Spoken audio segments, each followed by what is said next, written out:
Didn't get there fast enough. That song was a looper. Messed it up a little bit. Anyway, hi. Hope everyone's good today. Hope everyone's having a fantastic Sunday. Sup, you beautiful bastards. I don't even watch Phil DeFranco anymore. It's kind of silly for me to quote Phil DeFranco. Anyway, hi. What's up, Gayfesh? Hello, Viren. What's up, Roses? And in a box. Hello. Oh. And then a couple people in the YouTube chat. Hey, thanks for hanging out in the YouTube chat. And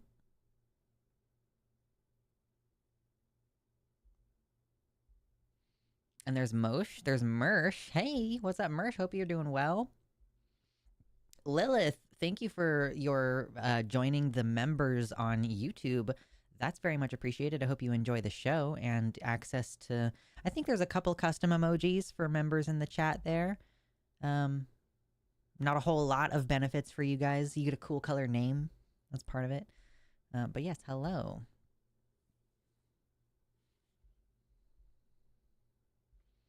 I think Fesh is he/its pronouns, or it/he, something like that. But the website doesn't have that option. We do need some good news. That's true. That's true. What's up, Dally? What's up, Elle? Hello, Mira. Lewat. Hello. We need some good news. We do need some good news. I don't really actually have any good news planned. That's partially because I've been a very good boy, and I haven't been going on fucking Blue Sky that much this week. I probably still have gone on it more. Yeah, he/it. Okay, I remembered right the first time. Anyway, but yeah, so... Oh, hello. Yes, am I familiar with the famous pop rock singer Youngblood? He's friends with No Offense. I have heard of Youngblood. I don't really listen to a ton of music. I know I'm kind of a curmudgeon in that way, I guess. I listen to Chapel Roan, and that's pretty much it recently. If I'm listening to music, it's probably me going, you know what, I would really like to listen to Red Wine Supernova, and then I listen to that one song, and then I don't listen to more music. Anyway, it's been... probably an interesting week, but like I said, I've been doing a pretty decent job of not exposing myself to the news, which is probably why I feel better. I feel a little bit better. But if we have any good news, I'm going to be excited to share it with you. What do we even consider good news, you know? I like that this expose of Brianna Wu has popped off. Big shout outs to Dead Domain for all their hard work with that.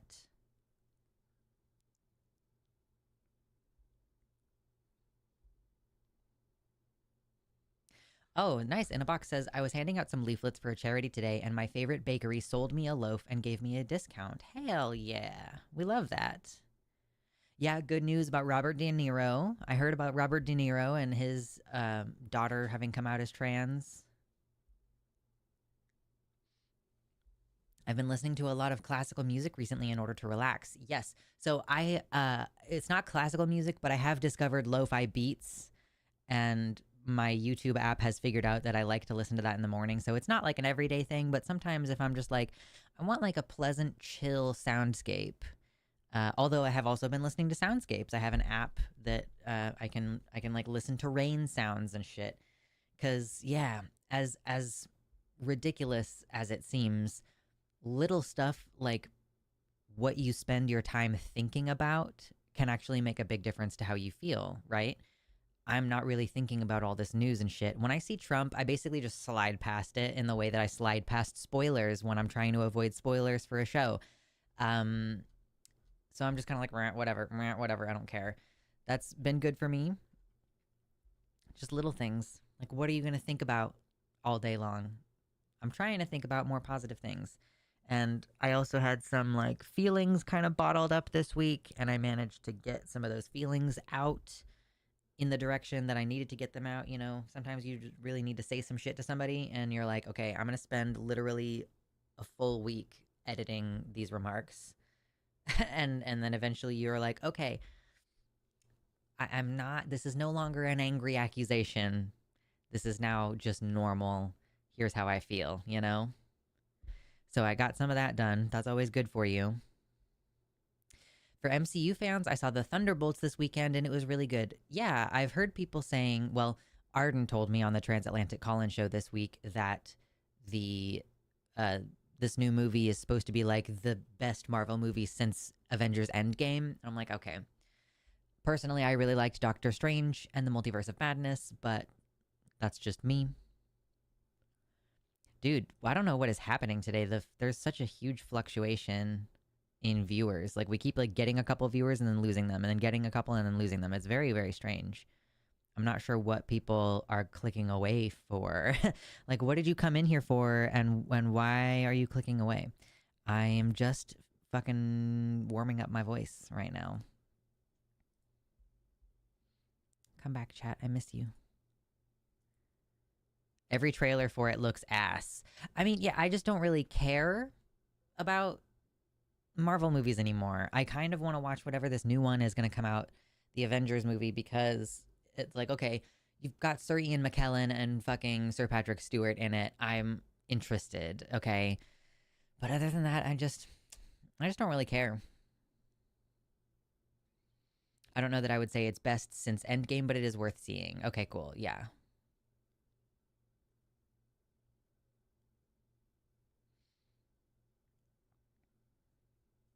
That Dead Domain expose was crazy and good. It is funny, though, that the White House made a post calling a bunch of people the Empire while sharing an AI image of Trump literally holding a red lightsaber. Yeah, let me see if I can find that really quick, because that's funny.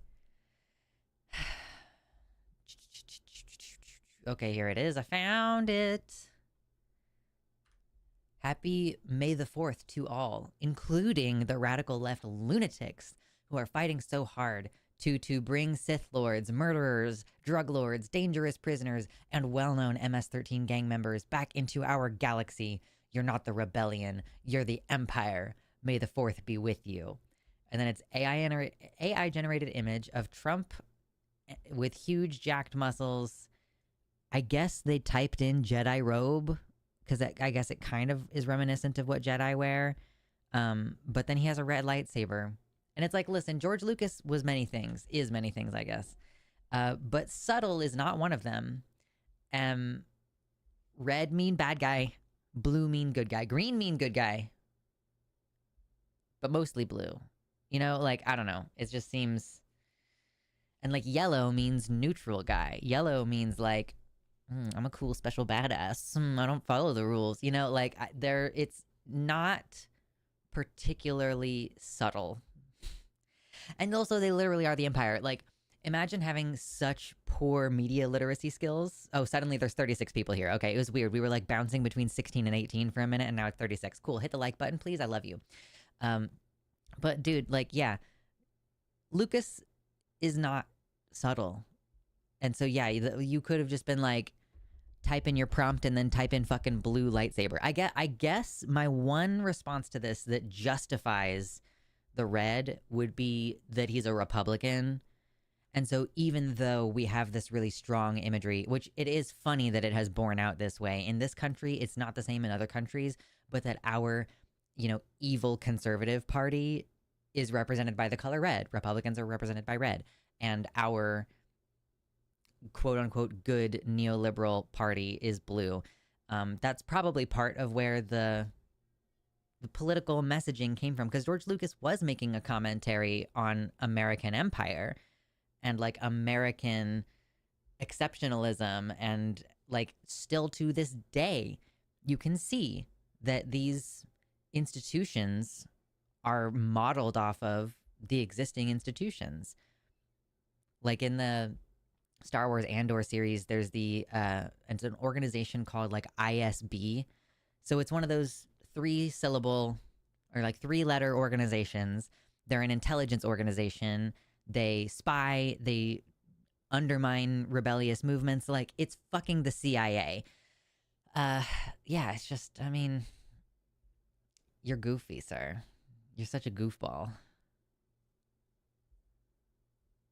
Red associated with the GOP didn't begin until the 2000 election. Really? What were we doing?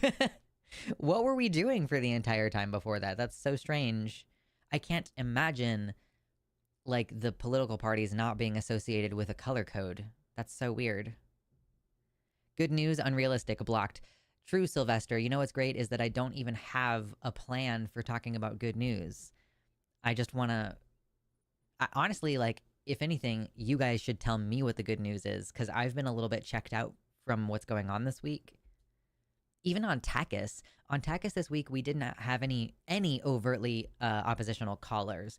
We did have a couple, by the way, if you're not familiar for some reason, I am also a co-host of the Transatlantic Call-In Show on The Line. It's a trans-only hosted call-in show where we take calls from anybody, and we prefer the ones where we can get a little spicy, argue a little bit, get really down into the meat and the facts of, people sometimes have legitimate questions about what is the medical process for children getting access to care, shit like that. So yeah, but we did not.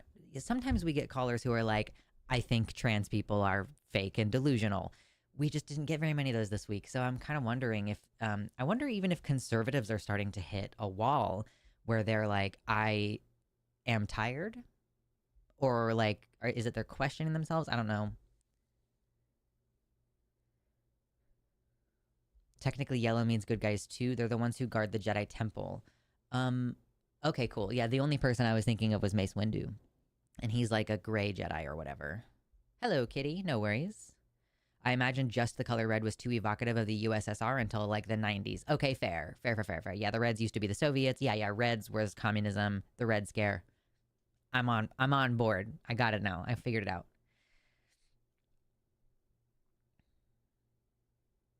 Skeptoideus offers that they keep trying to figure out who actually runs Trump's this White House account that we were looking at. Skeptoideus says, I am convinced that it's someone who's trolling Trump by making him seem more unhinged than he already is, which is not an easy task. That would be funny. I'm new to the channel, but what are your pronouns? Thank you for asking. They are over here. I know it's kind of hard to see. I think that I need to like maybe make this bigger or like change the way that it is styled or something, but it says it's over here. It's are my primary pronouns. Mace has purple though. Really? Why did I think he had yellow? I guess my brain was like weird color.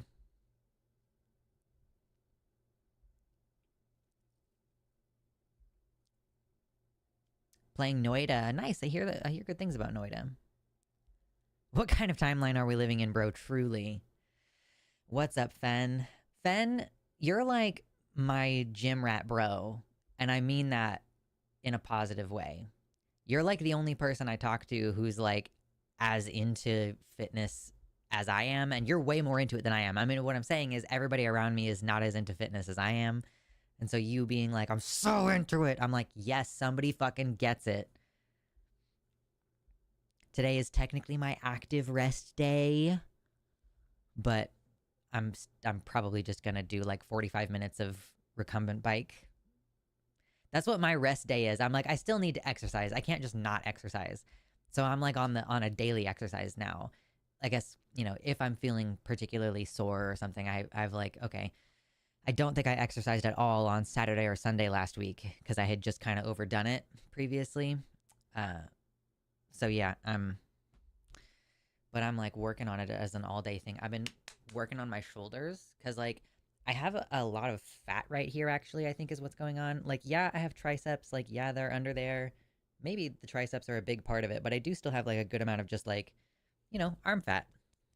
Like female bodies do, Not a big deal. But it does mean that my shoulders look really small by comparison, so I'm trying to build those up. That's kind of the main thing that I'm focused on right now. I don't want to spam usually, but I'm always itching to send the lifts in. I mean, listen, I don't mind if that channel is more active, and even if you're just like, I just forget to check it. I go to my Discord server, by the way, is what I'm talking about, everybody. And I have like a specific channel in there for us to talk about fitness because I like talking about fitness, but I know that not everybody does. So we kind of section it off into its own little thing, but I forget to check.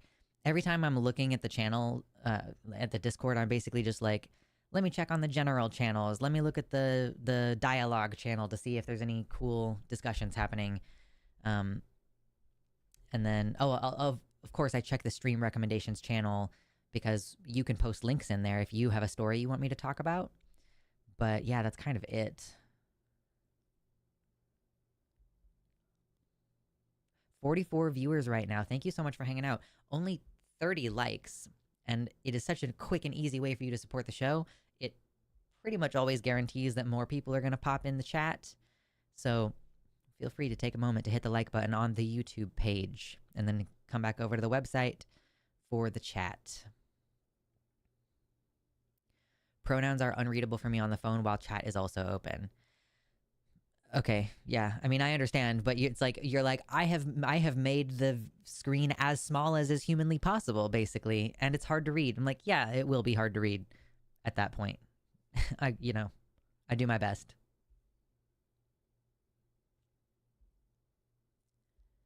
Oh, Puggles used to be into the gym, was a personal trainer and all, but that was a lifetime ago. Hell yeah. I mean, obviously sucks when things change sometimes, but I am excited to have more people who are knowledgeable about this topic.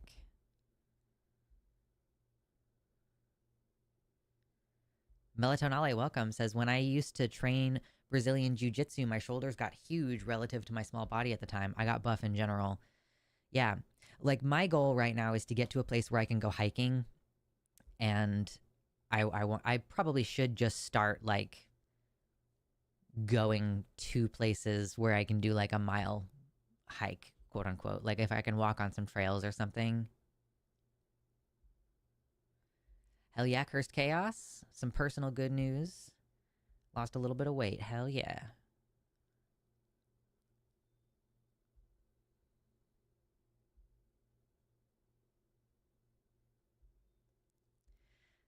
Ben says, my shoulders are getting so much better since I started training them on Sunday, separate from chest bench.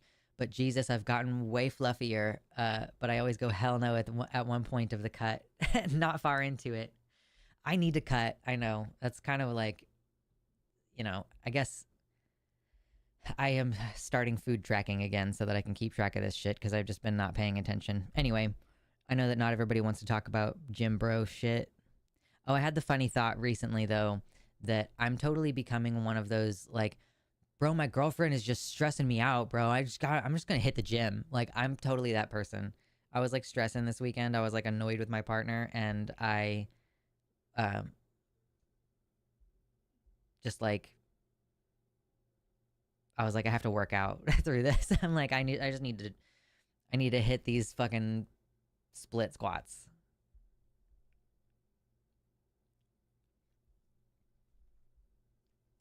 Roses asks, do you think this is weird? Youngblood is pansexual and he calls himself woke. He has said a lot, and even recently, everyone you know should be woke and liberal. He's a huge supporter of trans people and trans kids, but he's very close friends with Ozzy Osbourne and Sharon Osbourne. They've been on a few of his music videos. Sharon Osbourne is very anti-woke. She has even said trans ideology is stupid, that men are not women and women are not men. I mean, I would say probably some of that is not within his control, because like I'm imagining that most famous musicians that nowadays are like signed to a label, and sometimes the label makes decisions about collaborations and shit. Like that's collaboration in music is not always purely a like creative, like, oh, I have always looked forward to working with this person, but sometimes it's like you're both with the same label, or your labels make a deal and it's like a business arrangement. You're like, we're gonna do 3 songs together. So, but also, how are we going to change anything about the world if we aren't willing to talk to people who differ from us sometimes? Like being friends with people who disagree with you on important shit. I'm not saying that everybody needs to do this, but I am saying that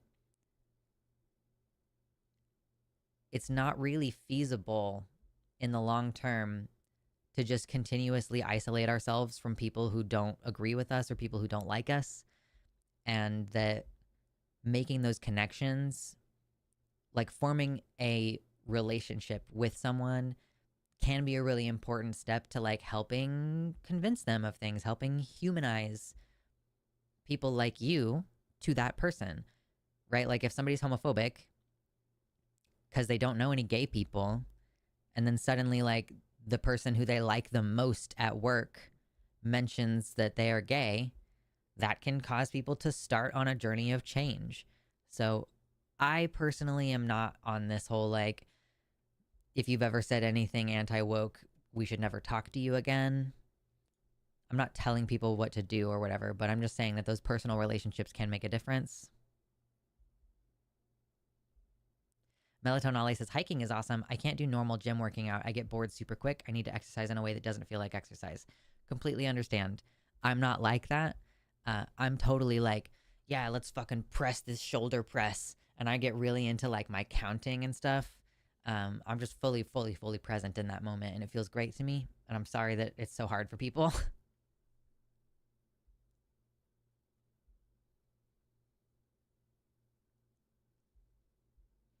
Oh, damn, Puggles. I hope that you have good luck with physiotherapy. It sucks getting injured and like not being able to do shit. Not fun. What's up, Mabs? Mersh has a suggestion for why it seems like maybe conservatives are chilling the fuck out right now. I think conservatives really are getting tired of Trump after the Doge layoffs and the tariffs. His popularity is falling significantly in recent polls, even among conservatives. The trans controversy is evaporating with them quickly now that they are having trouble paying their bills. They know the LGBTQ community has nothing to do with their problems. It's all on Trump for all to see. That's kind of what I hope, right? Because I think that the conservatives are like losing steam right now. We did have a couple people in chat trolling us during TACUS this week, which we had just been discussing the fact that we haven't been getting as many trolls in chat recently, but then we got one, and then we got two or three, I think, over the course of the whole show. And but they didn't call in. It was all people who like, they said one nasty thing, they got blocked from the chat, and then nobody called in to like argue with us those points that they were making. So yeah, I would like to think that they're just going, oh shit, I guess trans people aren't that big of a fucking problem. Ooh, Mira says, I saw a report a couple hours ago that 51% of Americans polled support impeaching Trump again. I think I saw a Democrat. Please correct me or tell me who it was if you know who it was. I saw a Democrat calling for removal. Was it like Robert Frost or something? Who the fuck was that?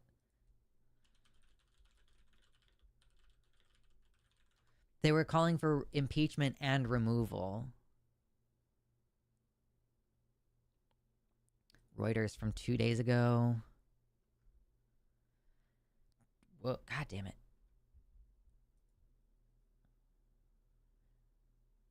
Cowards never call in. I know. It's like, why are you such cowards, you guys? We have 52 concurrent viewers right now. Can we get to 50 likes? That's what I would like to see. Also, by the way, if you don't know, my stream goal total over here, like the goal is to get to $100 in donations over the course of the stream. Either super chats or direct donations through the website. Those are typically the ones that I include in that count. And I'll spend a moment to either flex my muscles or I'll pick up the cat if we get to the stream goal today. I know everybody just paid rent. I hope that y'all were able to afford your rent easily. I send this energy to you. Maxwell Frost is who I was thinking of. Why did I say Robert Frost is like an author probably?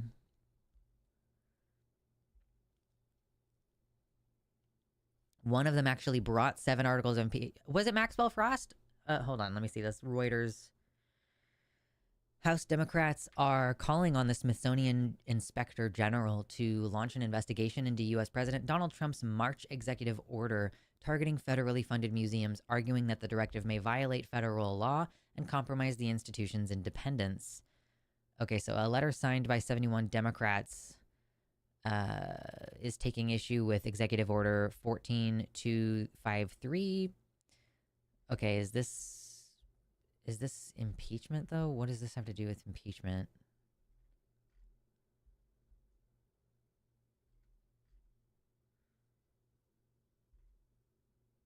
Okay, I don't think this has anything to do with what it said it was going to be about.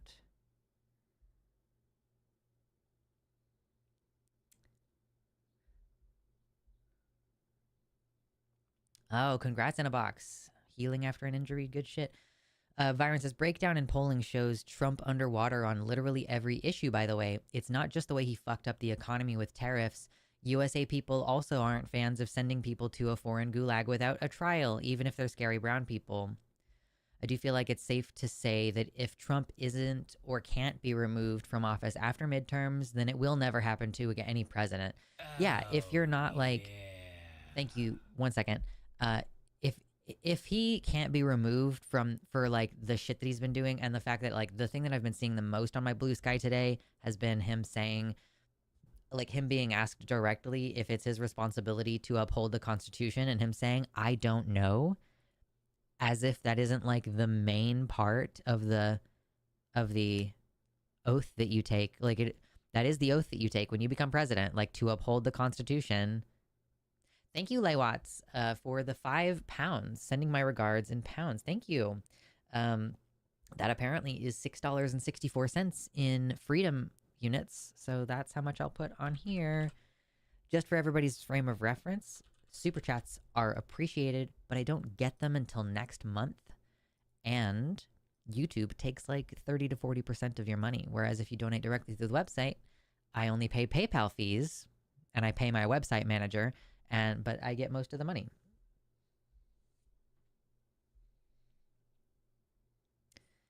Oh, yeah, true, Mersh. Even though it was just a joke, allegedly, Trump has pissed off a lot of Catholics, saying he would like to be the Pope after Pope Francis dying recently. They don't appreciate his remarks at all. That could be having some impact on things as well. Les Watts. Okay. I thought it was French. Didn't he share an AI generated image of him as the Pope? Like,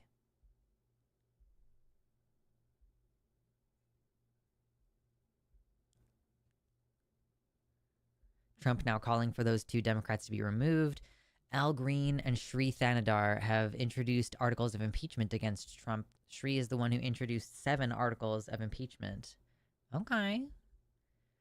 I mean, it seems like the problem is that, of course, they've gerrymandered everything to fuck, and so they have enough Republicans to represent a majority, or at least like, I mean, yeah, it's like a majority, right, in the House and the Senate. Yeah, we were just talking about the Sith Lord AI pick. Yeah, totally. But if all of the Republicans fall in line, regardless of what they know on principle to be like worthy of impeachment, I don't know like what to do at that point. Just literally going, no, you, with articles of impeachment. Yeah.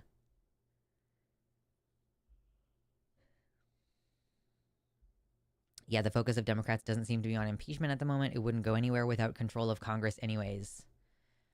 I just don't understand anything the Democrats are doing.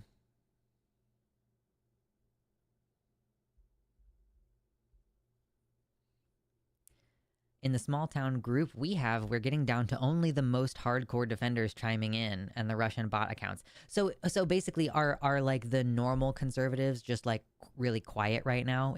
Are you echoing my sentiment that for some reason the conservatives are just kind of like taking a break? It seems like they're not very active right now in these discussions.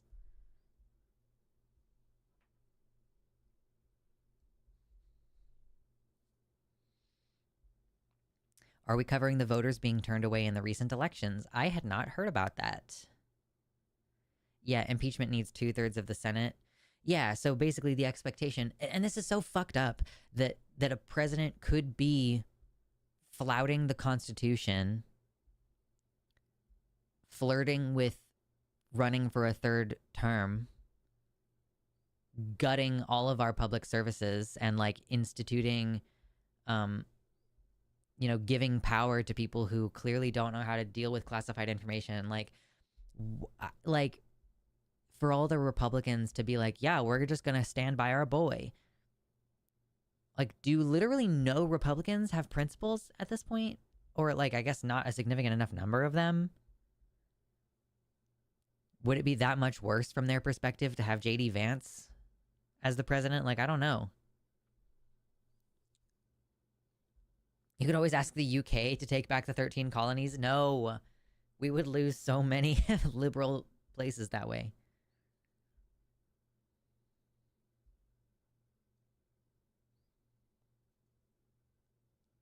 My grandpa has been really burned by Trump because of his tariffs, his treatment of veterans and the federal workers as an ex federal worker, and especially his immigration methods.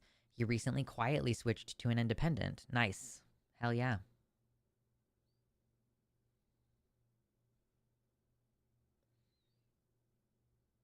That is my same observation in this MAGA group I am in to troll them with reality and facts. Okay, so yeah, the experience right now is that more typical conservatives are just like taking a little break.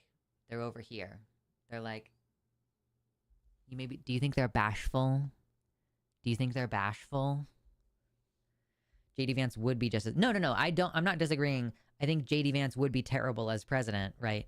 But I'm just wondering like why conservatives don't want that. I guess the only thing JD doesn't have going for him is the cult of personality.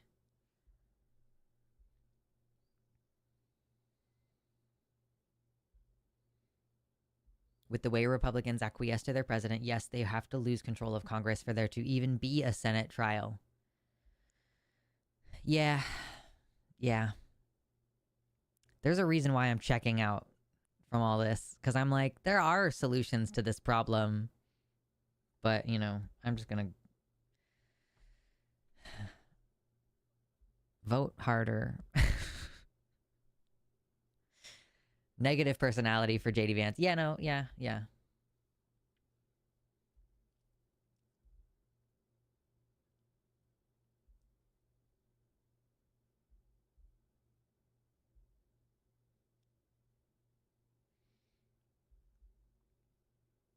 Seems like everybody across the world has shit going on.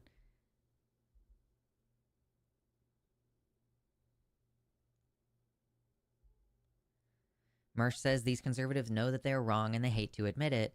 The conservatives will quietly hide rather than admitting that they got what they voted for.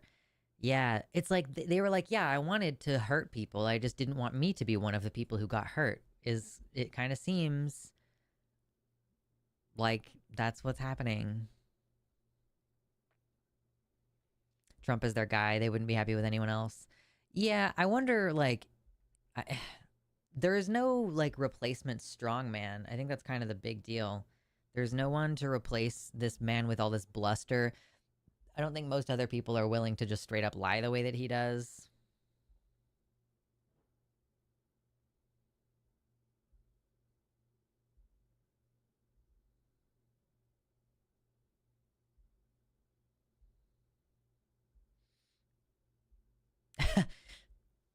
JD Vance is cursed and brings death and bad luck to whatever land he walks upon. I can't argue with that. Mom and dad said they are really glad they kept their retirement in very stable, long-term, slow growth stuff. It probably won't grow for a few years, but one of her sisters lost 35% of their retirement so far through all this.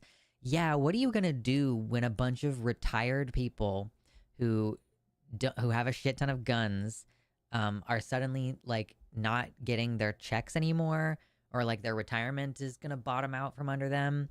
They have a lot of time on their hands. What do you think is going to happen? Story after story is these Republicans going, I didn't expect him to fuck up like this. I'm being impacted terribly by his policies and it's making life miserable. Would I vote differently knowing what I know now? Probably not, LMAO. I mean, yeah, they have imagined that Biden is so dangerous and that what he was doing to the country was so dangerous that they would rather, like, I mean, it's like a huge amount of cognitive dissonance, I guess, between what did you materially experience during Biden? Oh, everything was basically fucking fine. The economy was pretty decent, except for, abandoning us to get AIDS from COVID, basically.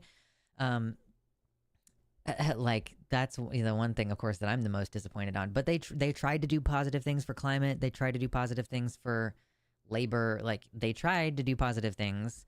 And so most people were, like, getting along pretty okay.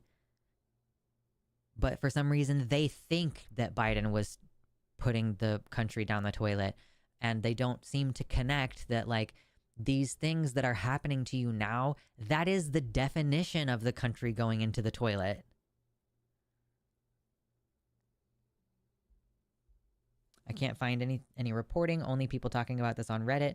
Scary amounts of replies saying the same thing, but obviously no way to really confirm anything until a journalist does some coverage about the Texas election. Okay, so what is it? Is it like people are saying that they were not allowed to vote? Like, was their ID questioned or turned away or something? I don't know what the deal is. It's amazing how they see him lying now and they recognize that, but they do not connect that he could also be lying about Biden. Yeah, these people are not very smart. Yeah, the ways in which the economy sucked under Biden are going to be made worse. Love that for us. Isn't that great?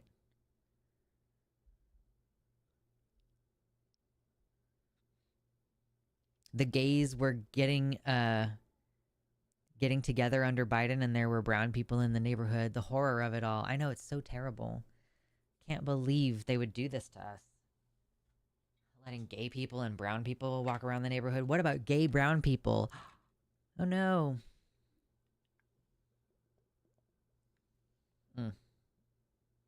Water is good for you, babes. I'm still on my lemon water shit. Been drinking a lot of tea recently. It's kind of like basically a daily thing now. I actually prefer tea over coffee now for this like morning ritual that I've been doing. I love the taste of coffee still, obviously. Like, I'm a huge fan of, coffee with a little bit of cream and sweetener. But yeah, the tea is just so like meditative and it feels healthy.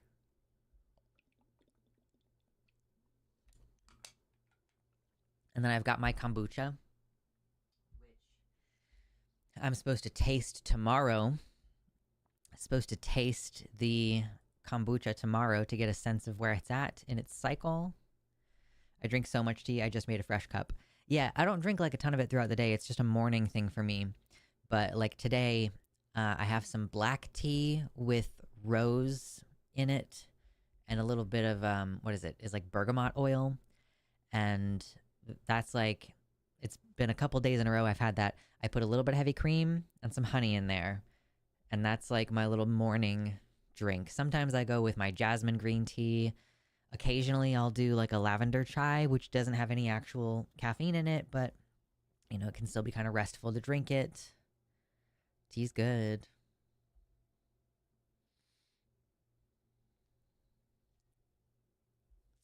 Tea has other chemicals that give it a calming effect that partially counteracts the hypertension that the caffeine causes, so you're awake but not wired. Yeah, I think the biggest problem with me for caffeine is that it increases your heart rate.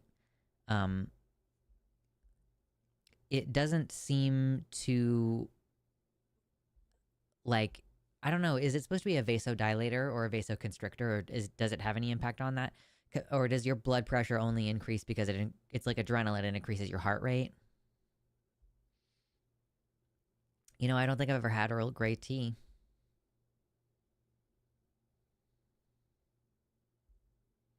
Happy Star Wars Day to you, Gayfesh. Also, happy episode 4 of The Last of Us, season 2. I am going to watch that tonight, and I am excited. I love Star Wars. Star Wars, Star Wars. But not as much as I love The Last of Us, because I'm not even watching Andor right now. Some people in Texas are saying they were turned away and not offered provisional ballots. Some people are saying their mail-in votes were rejected without reason. Some are saying that they were registered wrong in the system, and some were not registered at all. The worst bit of that to me is that the workers did not seem trained to deal with the situation and just turned people away, neglecting the process that's already in place. Yeah, you are supposed to be at least offered a provisional ballot. If there's something wrong with your voter registration, you are supposed to be able to do a provisional ballot, resolve your registration issue, and then still have your vote be counted. But they don't explain that to you either. I've had to vote a provisional ballot before, and they don't really inform you. And again, I think it's because they're not really trained to. They don't inform you like, oh, you need to follow up with the DMV or whatever and make sure that you're appropriately registered so that this provisional ballot will actually count. I celebrate Star Wars Day tomorrow. I side with the fifth. That's funny. Return of the Fifth. Hey, pretty baby. The cat has entered the room. I can buy that the only reason Texas isn't a swing state is their disenfranchisement attempts. Yeah, no, I mean, fucking Texas is like a perfect example of when big cities are cut up in a way that like includes a huge rural area outside. So like, hold on, let me see. Like, uh,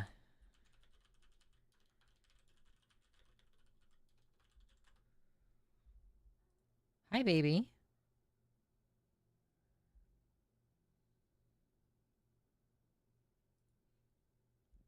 Excuse me.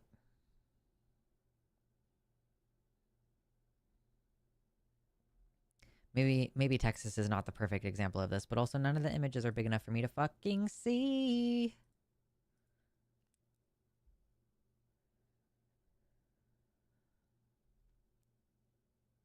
Okay, I don't know if I'm going to be able to find a map of it in Texas, or maybe this was just a thing that happened in Kansas, but you can take like, so basically, you know, cities tend to be blue, like big cities tend to be blue. And then what they'll do when they split up the districts is you'll have the city, and then the city gets cut up like this into a zone like this. And then like this other part is a bunch of fucking rural area, so it's obviously more red. So they've taken this, what would have been like maybe two straight up blue districts, and they've partitioned them out um in a way that like takes away their power as a blue area. Sometimes when you sing like that, it makes me think of Machine Head from Invincible. I'll take it. I like Machine Head. He's fun. Oh man, I love Invincible on Amazon. It might be too gory and brutal for a lot of people, and that's fine. I don't care. Um, like that's fine for you. We purchased all of the it's called a compendium for Invincible. They don't call it an omnibus, but it's basically an omnibus where they take like a bunch of the comic issues and then they put it into one big fucking book. We got the second and the third already, but the first one, I think that they just had to like literally print more of them. Um, so we ordered it like a month ago and it still isn't here, and I'm like, God dang it, because I want to read it.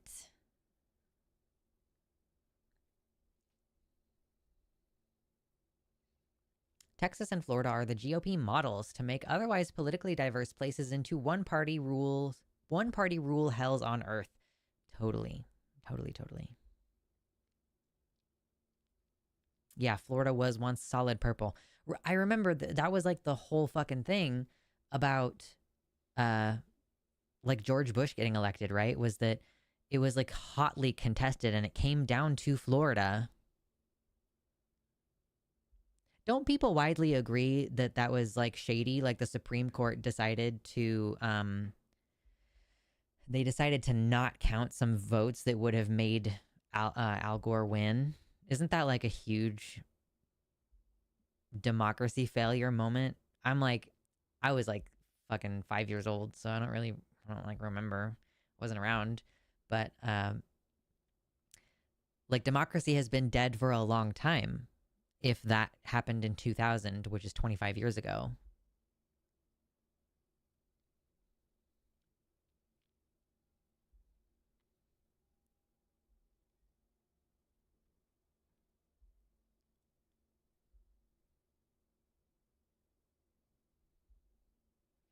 People getting turned away is because of Republican voter purges, and they don't tell people they've been purged ahead of time. Yeah, no, it happened to me in Kansas. And like 2000 fucking, what year was it? It would have been 20, I think it would have been 2016, I guess. Cuz like I think I made sure that I was all squared up for my 18th on 2012. I don't know, it was either 2012 or 2016 that my vote just straight up didn't count.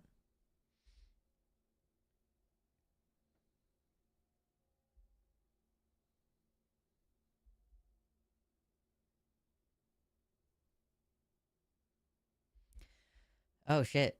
Yeah, okay, so I didn't know a lot of the details about this Supreme Court case, but Byron says most of the ways of counting those votes were like, we see who you voted for, but technically the paper wasn't punched all the way and the paper is still hanging, so we gotta toss it. That's fucked up, dude.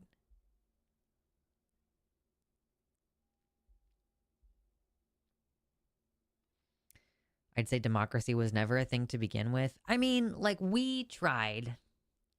Like a democratic republic, like I think that's as fucking like I see what they were trying to do when they made the government the way that it is, and like obviously it was flawed at the time, even because they were like, yo, women can't vote or whatever, or like non fucking landowning people can't vote. Like, yeah, it was definitely still a concentration of power amongst the upper class, I guess, if you want to call it that, the aristocracy.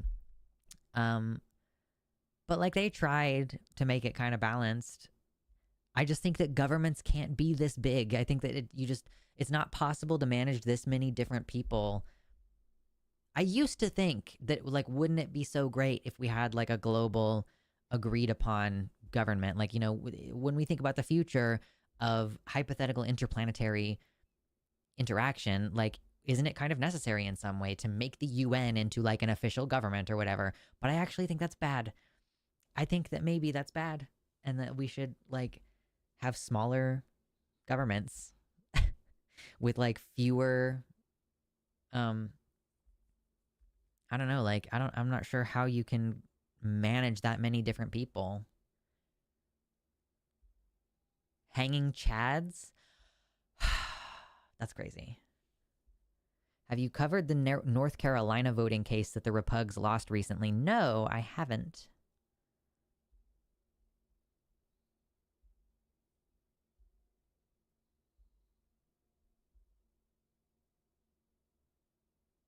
I enjoy how the European Union is working. I wish Britain never left. Yeah, like a cooperation, like an intentional cooperation, which I think is just probably one of the cultural things about the United States that keeps us from functioning. We don't have an attitude of cooperation. We have an attitude of conflict about fucking everything all the time. And like, I want to do things my way, and I don't want to do things your way, and I don't even want you to do things your way. And it's like, can you calm down? And they're like, no. I'm like, okay. Kitty bringing us some paragraphs says, with lumber prices where they are, we have finally chosen a logging company and are going over the contract. The bamboo plantation shall exist. Decided to go big and are logging about 10 acres. Hopefully it will get us settled for a year and get the bamboo planted. That might take 2 years total to get all of the culms I am going to want from various nurseries, but I will have working acres, as well as I will focus on filling up sections, and the total culms will be a few acres pretty quickly. We will have some really profitable seasonal work for some PNW members of the community soon, and I want to use that seasonal thing to help people from outside move up to the PNW, make a decent amount of money quick to help them settle up here or head for Canada. Hell yeah, I love that. So you got in touch with a logging company so that they can cut down trees on your land so that you can sell the lumber and like get some money from that. And then you're going to plant bamboo there where they've cleared it. Good shit. I love that. And like having it be an opportunity for people to come, like, hey, if you move up here during the summer or whenever fucking harvesting season is, I don't care. They can work for like a couple months and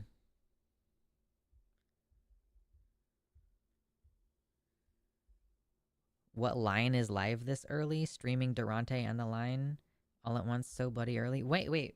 Is there something happening on the line right now? We start at this time on Thursdays for Takis, but with everything else on the line, I thought we started much late. Oh no, it's fucking Sunday. Okay, on Sunday there's the Sunday show and the Sunday After Dark. So there's 2 shows and one of them is early in the afternoon. That's right. I forgot what day it was. This stand was planted for logging in the 80s anyway, so it was going to need serious thinning to be healthy long term. Totally, yeah. I'm excited for you guys. What's the good news? I might have missed it. So I don't actually have any good news. This is me kind of going, everybody tell me what is the good news that you've heard this week. So far we've made fun of Trump a little bit. We are talking about serious and sometimes negative news topics as well. Uh, you know. Oh, I was gonna tag you guys in on this. Oh man, 56 likes. Love you guys. Thank you. Um, so okay, so I messed up. I messed up, and I want to come clean about how I messed up. Back in December or whenever that was, I was like, I am not going to do political content anymore. Or maybe it was a little bit before that. I got sick with COVID in October, and then after that was like, maybe I should just start doing something else. Um, so I kind of stopped making political videos for a couple months, right? And we would still talk about politics and shit on this live stream, you know? But I was like, I really need to stop talking about it as much. So we tried to bring in, games and more recently I've been doing these like explicitly not talking about the news on Wednesday show. Uh where I messed up is that I started making political videos again. I've been doing this thing for basically throughout the month of like March and April, um, posting one video per week where I go over like 6 news topics. And I was making a point to go over positive news, but that was the wrong move. I need to stop talking about political shit in that capacity. It's fine if we talk about it on stream. It's very loosey-goosey.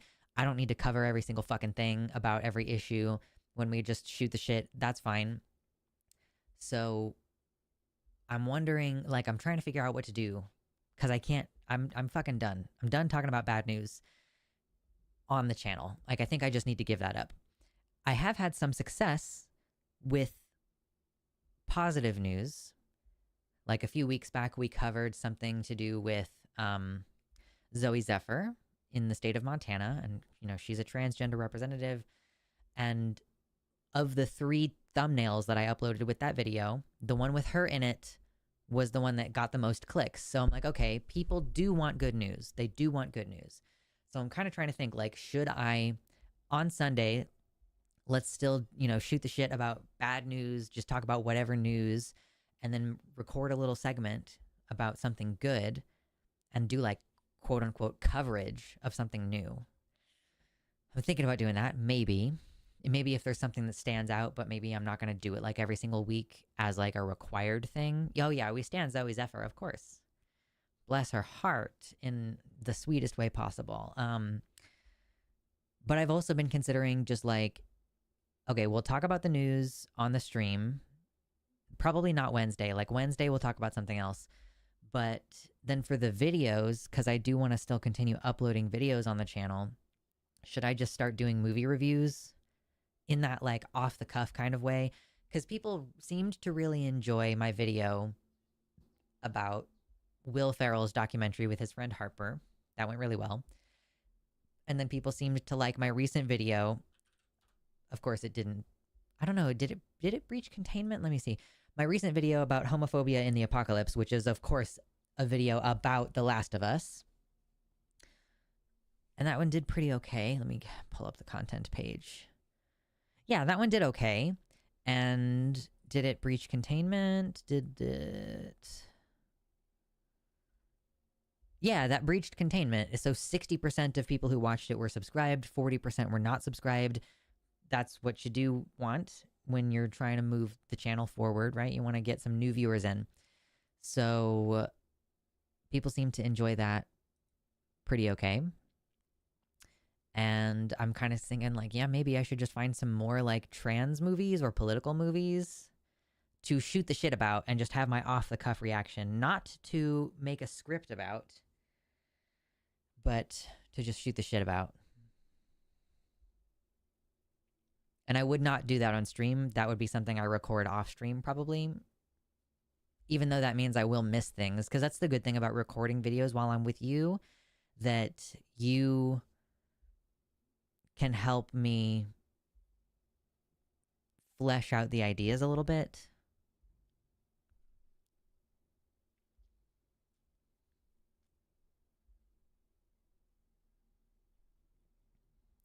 Kitty, happy birthday.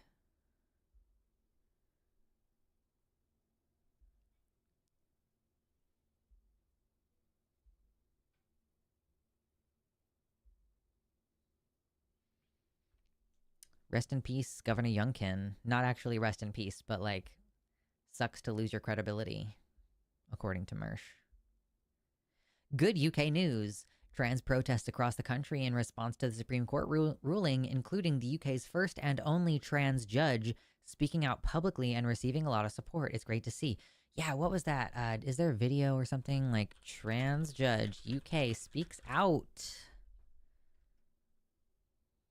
She's a former judge. The UK's only ever judge to publicly say that they are transgender is planning to sue. According to this BBC article. Hold up. Pull it up.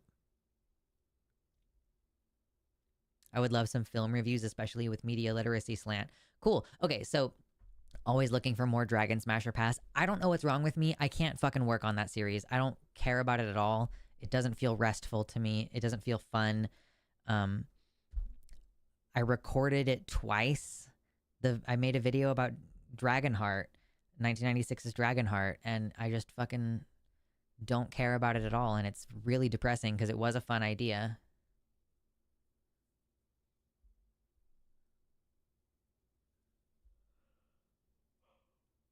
Okay, so but here's the list.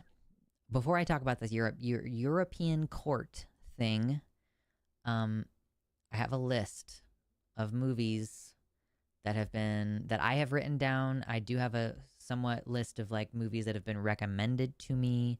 So this is kind of the list of movies that I'm thinking about watching for the channel. For trans movies, at least, because I have obviously a long list of dragon movies. But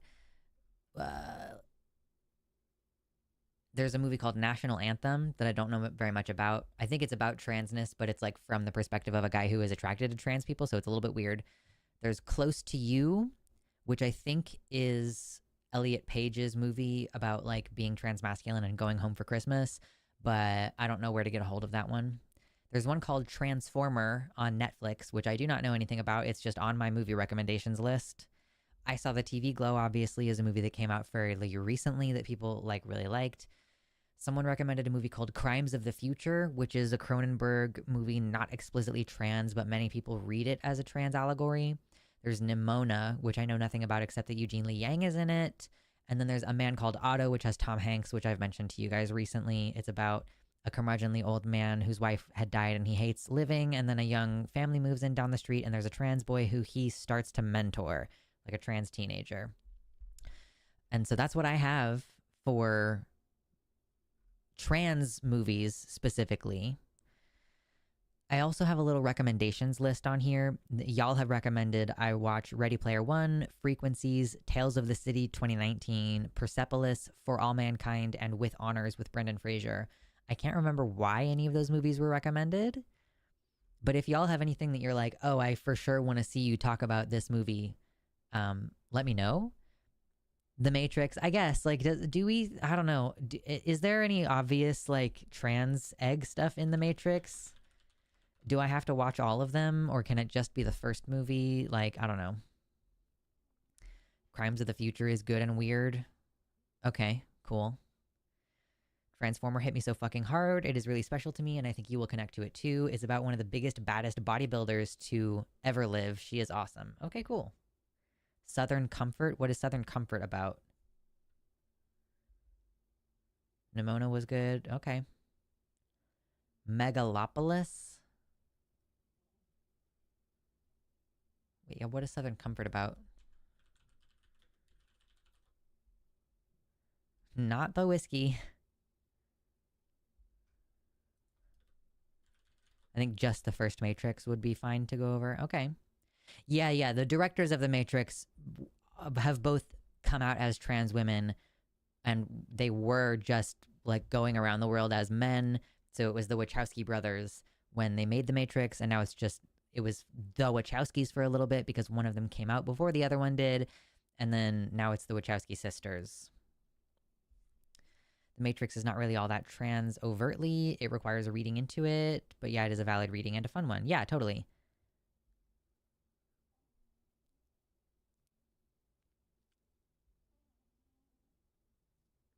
Okay, so Southern Comfort is a movie. 1981 thriller action movie.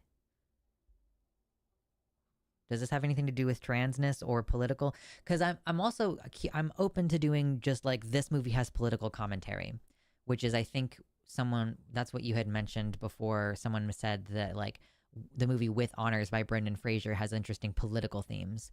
Because like yeah, the Last of Us video that I just made is about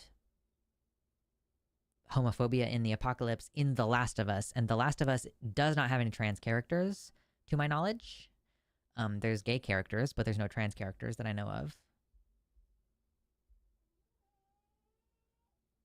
Oh my god, my cat is snoring so loud right now. And his little whiskers are twitching. Wow. Crazy.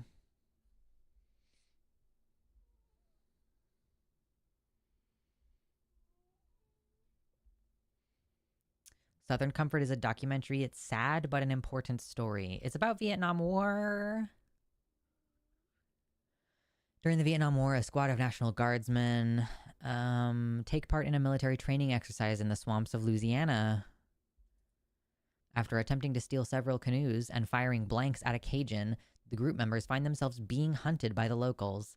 Scared and unfamiliar with the territory, the men must scramble to escape.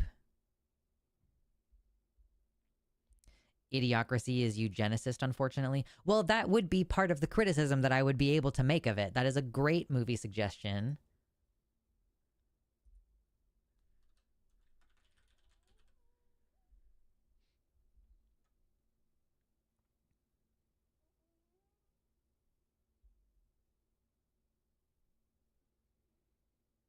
Megalopolis. Francis Ford Coppola crippled several businesses to sink $140 million on this fantastical sci-fi nonlinear masterpiece. Fascinating. I was so proud of my librarians in my small conservative town. They put the first 3 Matrix movies in with the Women Directors Month movies. Hell yeah. Southern Comfort is about a trans man going through cervical cancer. Okay, is this not the movie that I'm... Southern Comfort documentary? Because what I just read... Okay, so this is... Oh, is this... Oh. Oh, this is about Robert Eads? Oh. Oh, so, yeah. Yeah, I should watch this. That sucks, man. Fuck, that sucks. Southern Comfort 2001. Robert Eads. Ah, that sucks. Okay, cool. Yeah, I knew that I knew about this documentary. I had just forgotten.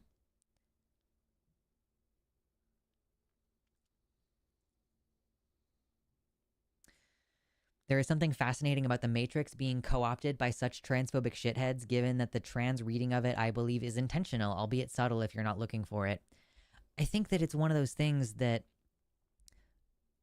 you know, like maybe they didn't know. Like, I think that both of the Wachowskis were grappling with the kinds of existential questions that you are grappling with when you don't yet know that you're trans, but when you're on the way there. So yeah, the kind of questions that they're asking about, like, are you defined by your body? And like, what is reality? Like, what does that actually mean? Those kind of interesting questions. And the fact that we know that they wanted the character Switch to be female in the Matrix, but male outside the Matrix. And the studio said no, they couldn't do that.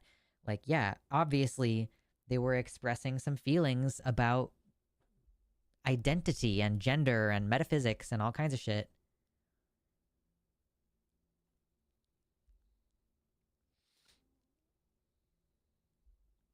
Nap time for Nugget. Nap time, little Nugget.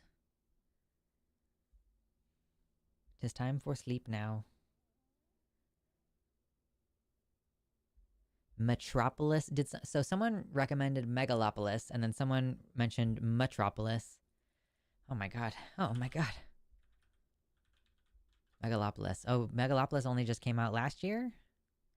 Adam Driver, Aubrey Plaza, Natalie Emanuel. Oh, I love Natalie Emanuel. Okay, I'll put that in the recommendations part of my list. Megalopolis. What about Metropolis. What is that? When what year did the movie Metropolis come out so that I can look it up? It was a remaster that Giorgio Moroder did. Okay, so that might be Metropolis, Giorgio. Oh my god, 1927? A 1927 film? That's cray-cray. Sometimes I forget that movies are that old. Like, I sometimes forget that movies can be that old. Okay, but there was like a redo in 1984. Is that just for free on YouTube? Did you say that to me already? Can I just watch this movie for free on YouTube? Okay. Interesting.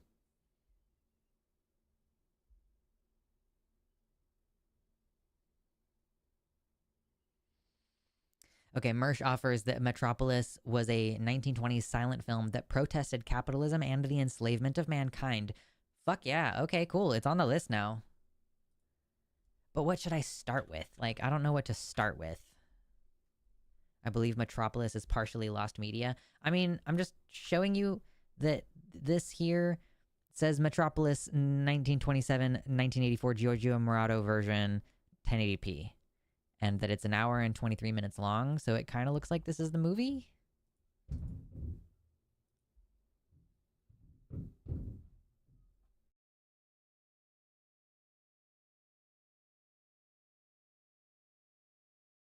It has to be in the public domain.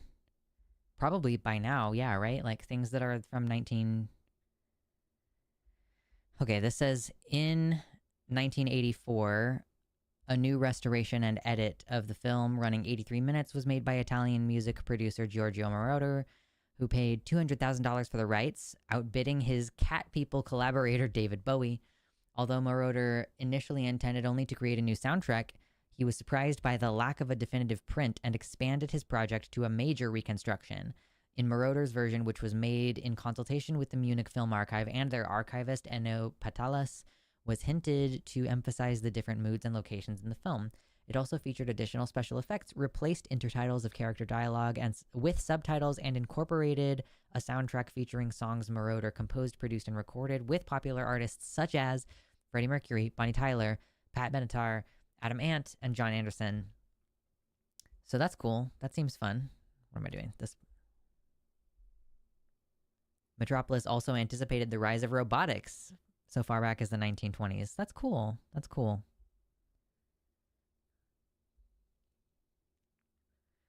Cool. So I guess I don't know where I'm going to start, but I will... Maybe I'll start with, like, a trans movie. I don't know which one, though. But I'll start with a trans movie. So that's kind of my plan for, like, what to do. I don't know... do not watch the Moroder cut. There are more recent and more complete cuts of Metropolis. Well, okay. I don't... I hate that there's, like, a correct version of the movie to watch, you know? It just seems like an obnoxious thing that people do.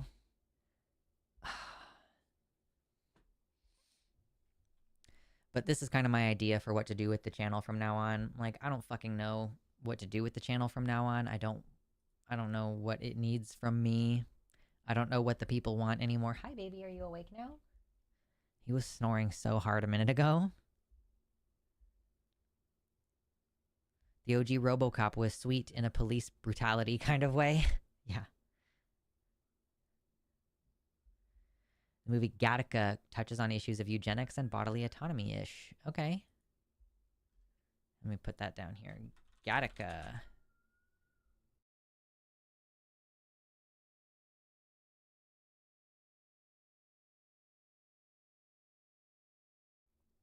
Gengel says that the Moroder music overpowers Metropolis in a bad way. Well, it's fucking free on YouTube, so I don't know. Whatever happens, we still really enjoy hanging out on stream. Yeah.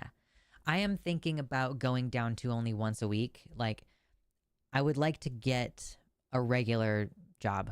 And if I get a regular job, I feel like I could say, hey, I don't want to work on Sunday, or I don't want to work on Wednesday, but that if I or like, I mean, because I'm gonna have to section off Thursday too. So if I was like, hey, I can't work Wednesday and Thursday because I have another job, then I would be available on the weekend for whatever bullshit jobs. I could still do TACUS. But yeah, I think it would be good for me to have a job that isn't this, and like, maybe do like one stream that's like 6 hours long instead of two streams that are cumulatively 8 hours. What are you doing? Huh? Are you baby? Yes, you are. You are so good. I know. He's a good boy. Hangout stream, great for morale. Yeah, yeah. Chappie, yeah, I've seen Chappie before. It's been a long time though, so if I watched it again, it would be like watching it for the first time. Dog Day Afternoon. All right. At this point, I'm just gonna look these movies up later. I really enjoy. I don't watch them very often, but sometimes watching someone watch a movie for the first time can be really fun. Like, I don't know if any of you guys watch that kind of content. Like, oh my god, what is her name? Ashley Burton, I think is her name. My partner watches her, and she just recently she watched all of the Hunger Games movies, and I really love the Hunger Games movies, so it was fun to watch someone like watch a movie for the first time that I love so much. That's not really what I plan for this to be if I watch movies and review them, but it is kind of similar, I guess. Velvet Goldmine. I know a couple of old queens through the Renaissance Festival, and one of them recommends movies to me all the time. I should get his number from my partner and be like, "Hey, dude, when, like, what are some of the like classic gay movies from when you were growing up that you think that we should watch?"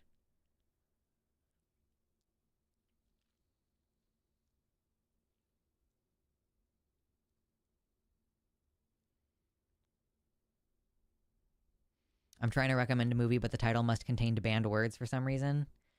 Interesting. Interesting that it's not so YouTube doesn't make any goddamn sense because I have it selected to like people can post links, but it doesn't let people post links unless they have a wrench. Okay, don't know why that is.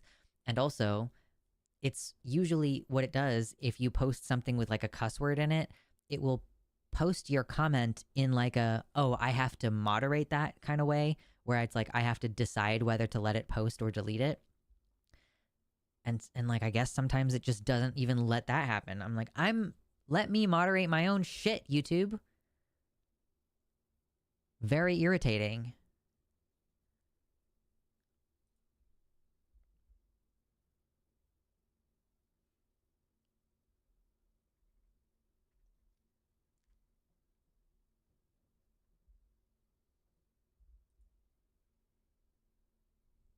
Okay.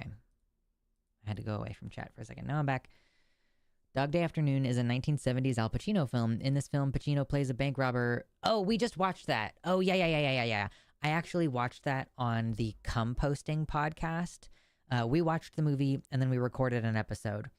Um, and I thought it was interesting. Yeah, I guess like the gay and trans part of the movie is such a small part of the movie that I don't know if I would be able to make like a full video about it, but I have seen Dog Day Afternoon. Yeah. It's about a real thing that happened too. Like Al Pacino plays a bank robber who robs a bank so that his trans partner can have a gender affirming operation, and that is the real events that happened basically. They changed the name of the guy because I guess it was too violently Italian to start with. But yeah, Gina Gershon and Jennifer Tilly movie. What was its name? I don't know. You have Google just as much as I do. I'm like, I would have to Google it.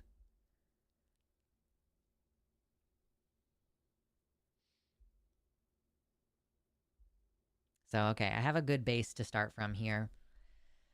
I think I might just do this for a little bit and see how that goes. Maybe like tomorrow during the workday, I'll watch one of these movies and then kind of like take notes during it and see if I have anything that I really want to respond to.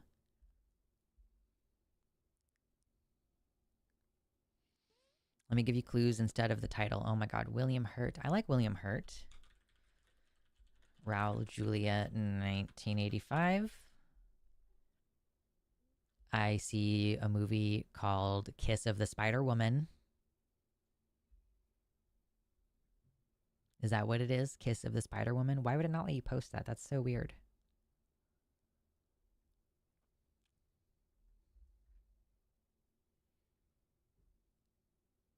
I guess I'll look up this Gina, whatever. Gina Gershon, Jennifer Tilly, Bound, 1996. Is that what you're thinking of? That is a movie by the Wachowskis.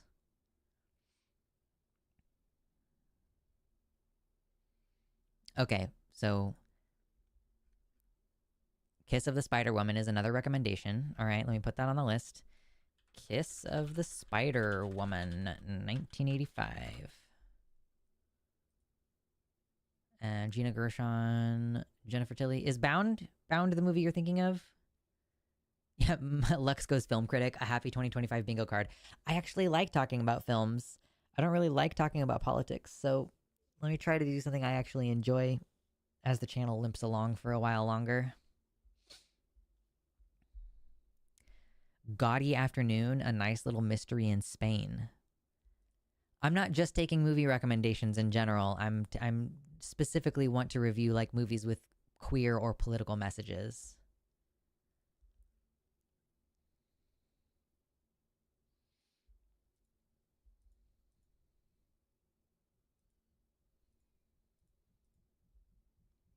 Someone asked me on my comments today, how can we better teach transphobes that people can and do change both gender and sex? Boy, that's a big fucking question. Okay, yeah, Bound is the movie you're recommending. Okay, when was that? Bound by the Wachowski sisters, 1996. Oh my god, where is my tab? Okay, Bound, 1996. Okay, I got a good little list to start with. I'm just going to commit to doing this for a few weeks and see how it works. Just for the duration of May, I'm going to post movie reviews. I might only do 2 instead of 1 per week. I don't know. We'll see. Mersh says, Kiss of the Spider Woman is about 2 prisoners in Brazil. One has fantasies about a Nazi officer. She also falls in love with her cellmate, who claims to be totally cishet. Okay, fun. Fun. Okay, and what is Gaudy? Gaudy Afternoon has several queer and trans themes. Okay, 2001. Gaudy Afternoon. All right. 2001. All right, I got a good little list now. I will watch one of these movies this week and see if I can post a little video about it by the end of the week or something. I don't know. Oh my god. I have something exciting to share with you guys. I've mentioned it previously, but I am very close to it happening now. This week, I have an interview, a meeting with a couple of people who work in environmental protection. And I'm going to have an opportunity to chit chat with them and kind of, I don't know, like, I'm not really sure exactly what to expect, but like the woman who suggested we have the meeting, I think she phrased it as like an interview to help you figure out what you want to focus on. But I'm like, okay, I'm excited to have the opportunity to ask questions about like, how did you get into environmental work? Do you know if there's any areas where there's going to be need for more workers? Is there anything I can do without a 4-year degree? So yeah, I'm really excited. I only have 2 more days until that. So like, I have a general, nope, knocking over my water bottle. Ugh. You know what? Now's a good time to drink water anyway.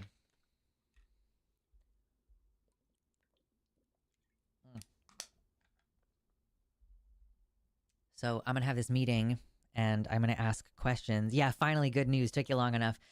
I know.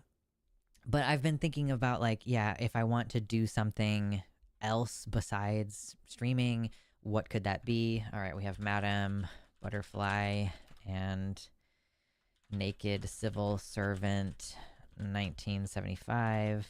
Okay, thank you.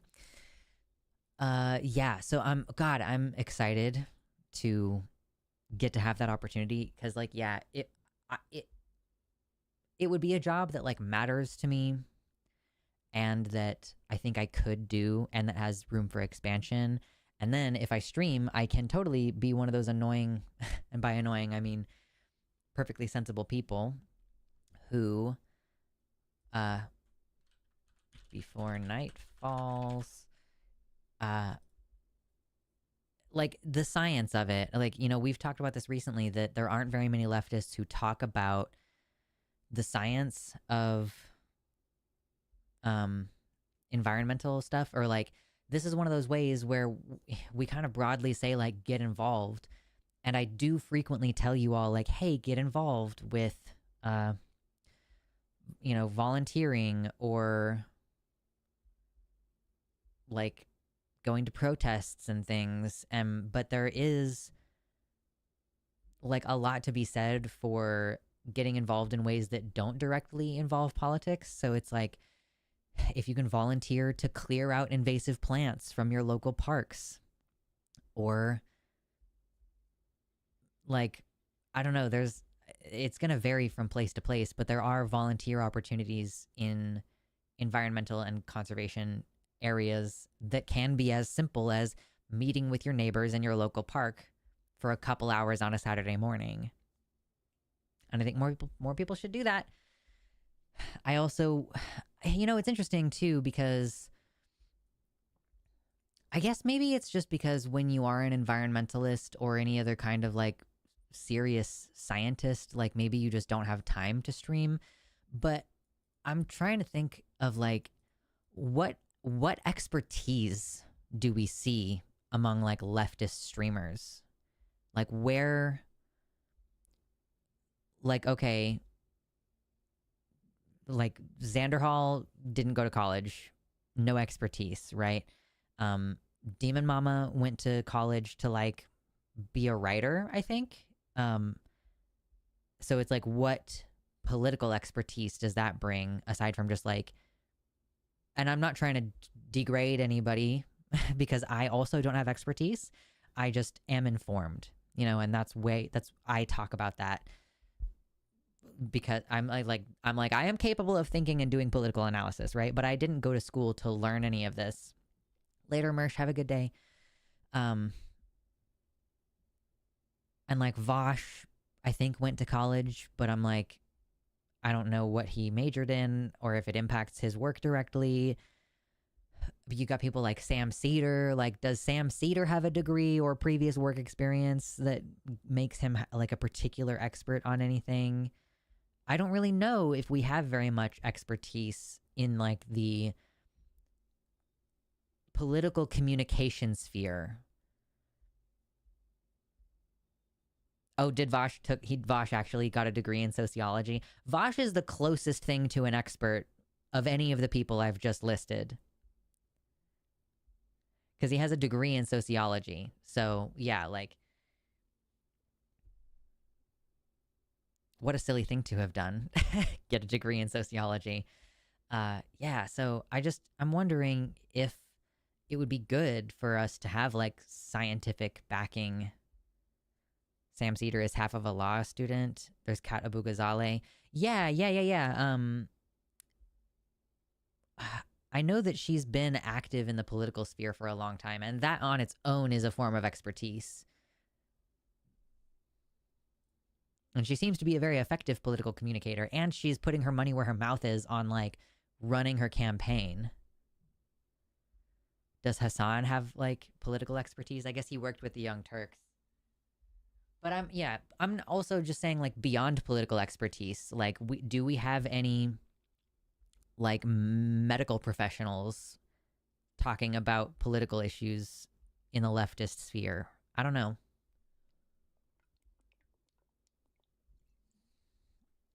Dude, I had a terrible realization. I had a terrible, horrible realization, which is that if I want to get an environmental science degree, like if I want to do the 4 years thing, which I am looking into the logistics of doing that, it's going to require me to take advanced math classes.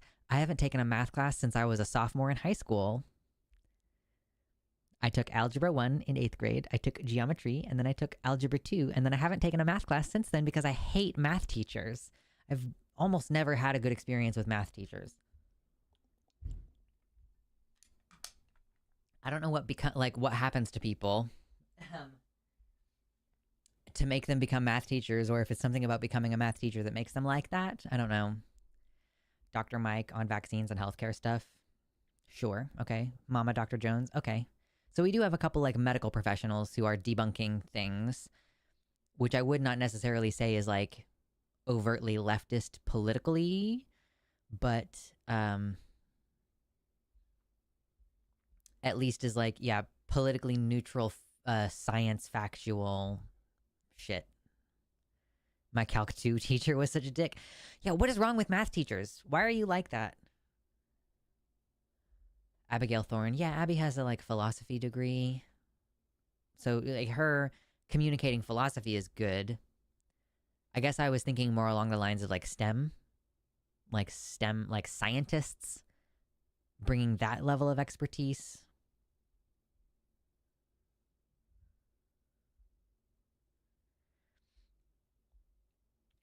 There's a movie called My Own Private Idaho. Okay, I'll write that one down. This is already a lot of movies to watch. Like, if you think about the fact that movies are like an hour and a half minimum, like, okay, 1, 2, 3, 4, 5, 6, 7, 8, 9 movies that I have listed under trans movies. So that's minimum 9 hours, maybe closer to 18 hours.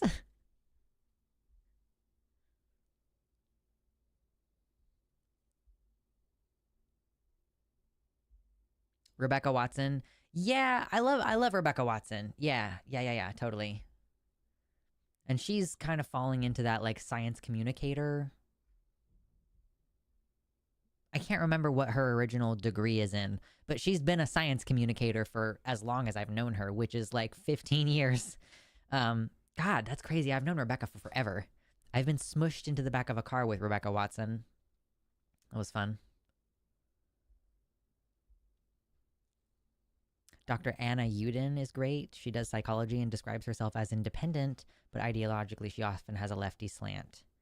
Adam Savage is a science communicator. Yeah. But like, I guess I'm trying to figure out like, are there any people with like a scientific expertise background who are weighing in heavily on the politics stuff? Like Adam Savage is just a science communicator. I don't think that he really overtly says much about politics.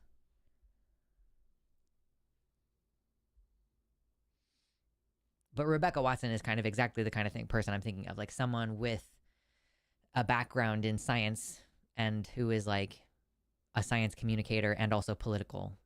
That's kind of exactly what I mean. I love Rebecca. She's great.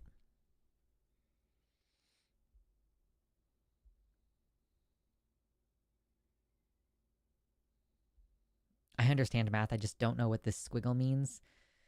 What do I like legitimately like I took algebra 2 and I struggled with algebra 2 and I think it was just cuz I had a bad teacher. Like when I was a freshman and I took geometry, or actually I think I had the same teacher for algebra 1 and geometry, and I didn't like her, but I think I didn't like her because I just didn't like that she said so much. And I was like, you're not a very good public speaker. Like the teaching is hindered a little bit by how much you have to sit there and think about what you're about to say. I was 14, just for reference. And then I got to algebra 2 and I genuinely was struggling with that class, but my teacher had this attitude with it of like, come on, you know this. And I'm like, I fucking don't understand. I was also coming out as trans at the time. Not a good combination. And I actually went back to my geometry teacher for individual tutoring and it helped a lot. So, but I haven't taken a math class since algebra 2. So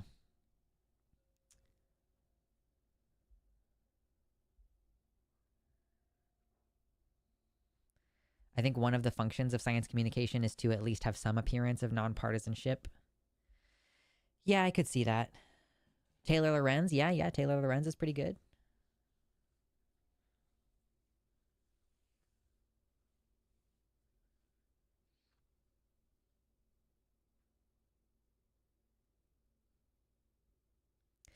But I'm also, yeah, so I'm interested in yeah, so like if I were to get interested in a science field, I would be like, okay, let's talk about these scientific issues in the context of the political situation. So I'm like, I'm not necessarily just trying to communicate the science. I like have a political message that I want to communicate through the science. And like legal, honestly, like he brings the expertise of law, but he talks about the political issues. And I mean, maybe it's just because the political situation right now is that the rule of law is like the Democrats, and then breaking the law is the Republicans. So maybe that's what makes legal seem partisan to me. I don't know.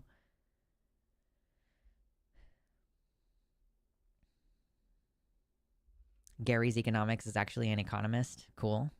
Lee Miller is a lawyer. Okay.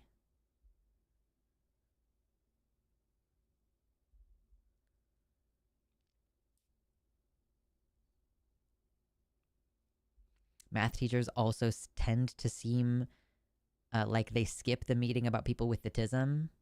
Yeah, somebody said Rebecca Watson already. She's cool. Um, yeah, like do math teachers just like not, are they autistic themselves, or are they violently neurotypical and they don't like the autistics? I'm not sure what the objective of that statement is. Did someone say they posted in? Oh yeah, okay. Mira said that she posted in the stream recommendations channel in the Discord. Donald Trump calls for Democrats to be removed over their impeachment moves. No, you impeach me impeach you.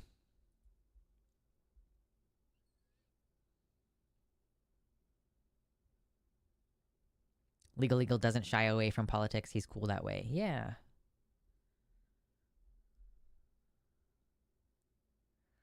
Okay, someone wanted me to talk about trans former judge plans to challenge gender ruling at European court.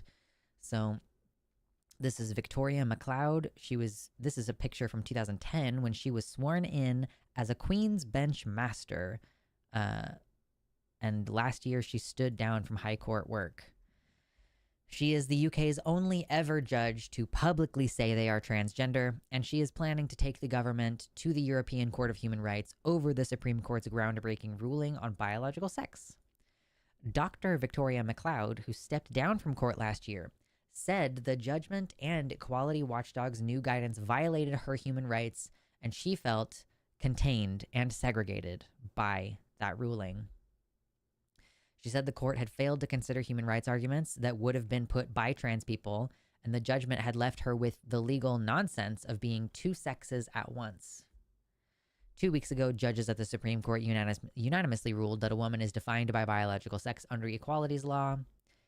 It was asked to decide on the proper interpretation of the 2010 Equality Act, which applies across Britain.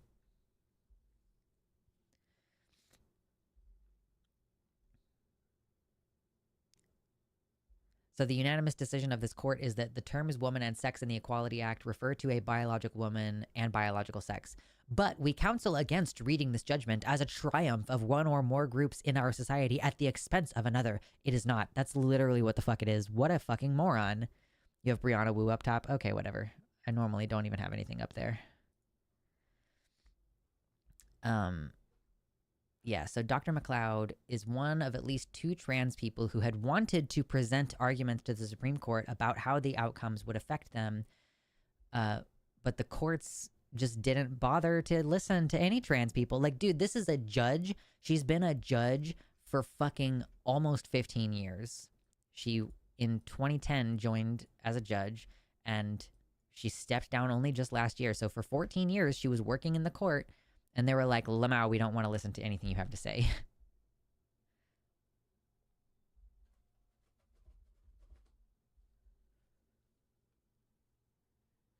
Oh man, I'm gonna blow my nose. Sorry.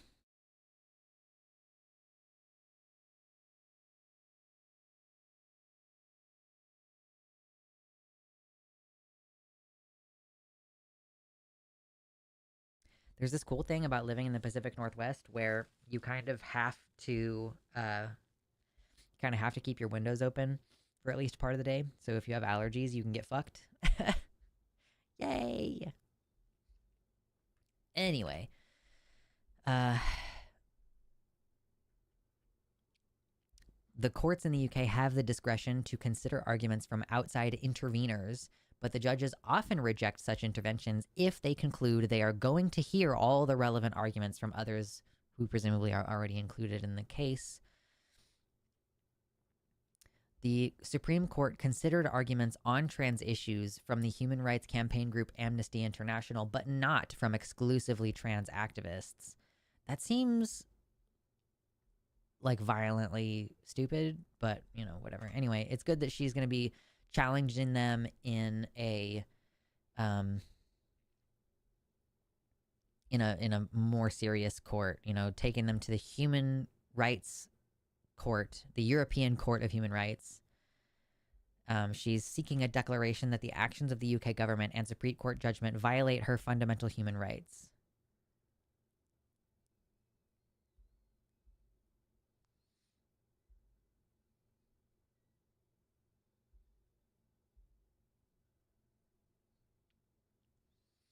Yeah, and this just kind of goes into how confusing the ruling is, and we already talked about that.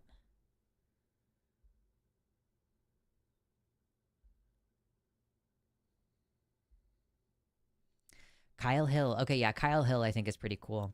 Also, Kyle Hill is dating Claire Max, which is crazy to me. Noah says, I don't even know. Been too busy fighting with people over RFK Jr. and autism to have time for trans stuff this weekend, which is why it's so nice to hear you lovelies inform me. Yeah, Jesus. Oh, shit. Yeah, fuck. We haven't even talked about, didn't they just put out their fake little cast report thing? Like, what? Hold on. Oh, yeah, let's, just real quick. Yeah, Donald Trump calls for the Democrats to be removed over their impeachment moves. Trump made this remark on his Truth Social. Yeah, Trump wants to do illegal shit. Okay, we figured it out. No idea who Claire Max is. Oh, man. You know what? I haven't been on Twitter in a while. Oh, no.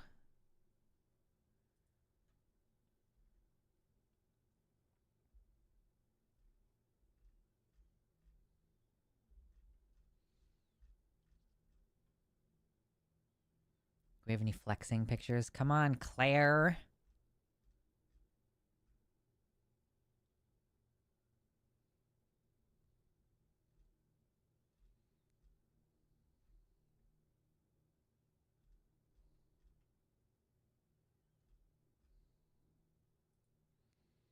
Okay, so this is Claire, basically. She's just like a really buff woman. I actually think that this might even be an older photo because she's so jacked now. Or maybe I think she like injured her arm a couple times, so maybe she took a break from working out, but yeah, here we go. That's better.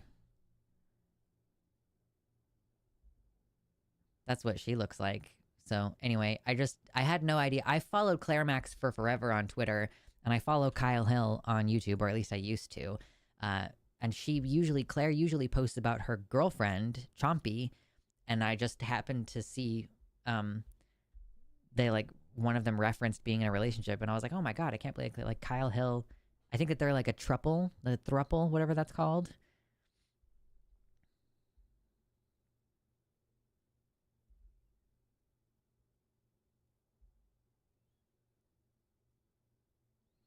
Kyle Hill covered the Russians' nuclear terrorism in Ukraine, which, if anyone doesn't know about, please have a look. It was absolutely despicable.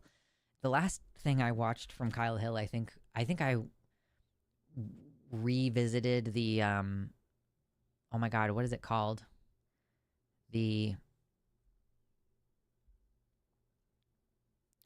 Guys, it was like these chunks of radioactive material, and they were dicking around with like experiments with like how close the two could come together, and then the dude accidentally dropped it and it created like a flash of radioactive energy and like killed everybody in the room. What is that? I can't remember what it's called. But anyway, that is what that is the most recent thing that I've watched from him.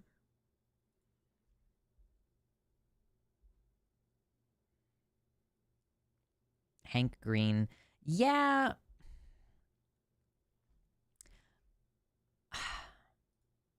I like Hank Green a lot, is what I'm going to start. Demon Core, thank you. I like Hank Green a lot, and I think he's kind of delusional. A little bit. But I am looking forward to, I'm going to buy some of the cleaning products from the company that he partnered with, and 100% of the profits are going to go toward restoring the coral reefs. Yes! Sign me up for that. That is John Green and not Hank Green. Everything is Tuberculosis is John Green, not Hank Green.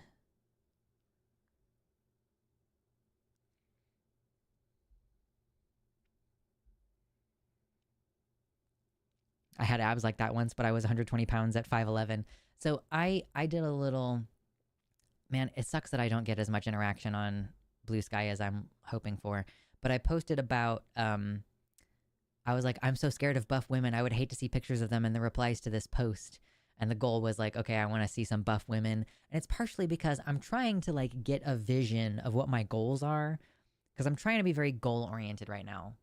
That's like, can I remind myself throughout the day, like, this is what my goals are to help me, like, make the food choices that I want to make, to help me make the choices I want to make regarding drinking alcohol, or like the goals that I have as far as like building toward something bigger. Like, you know, am I going to fucking change careers, or am I going to like try to buy a house someday, or, you know, trying to like keep those goals in mind throughout the day, and can I work toward them in some way in a short term kind of thing. And like one of those goals is my fitness goals.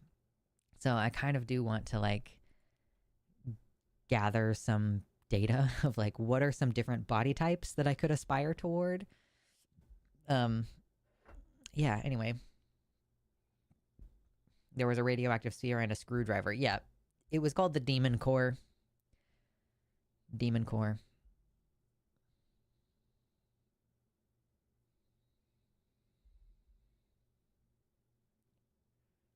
Moshe says Russia purposely targeted the incredibly expensive ongoing containment project around the Chernobyl nuclear reactor, ripping a hole in it, endangering the workers there and the surrounding areas. Isn't there a TV show called Chernobyl on HBO? Is that what it's about? Chernobyl? Everybody says it's really good because it's like the same writer, director person as The Last of Us. Nicole Kinnan. Who's that? Oh, sure. I mean, yeah, she's a little skinny for me, but, you know. Yeah, she's the one who is, like, always swinging. She's swinging the axe, right? She's breaking up wood. She's doing lumberjack shit. Like, okay, I get it. I see it. That makes sense. Sure, that's goals. Sure. Oh, yeah, I did just see this video of her chopping with, like, this big-ass... I don't even know if that... I mean, yeah, it's a sword, but it's, like, clearly a sword that's meant to be used like an axe. That's pretty crazy.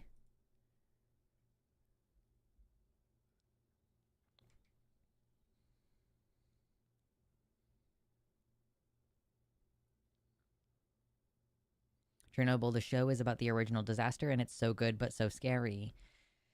Yeah, I mean, that makes sense that the creator of that show went on to create The Last of Us. That makes perfect sense to me.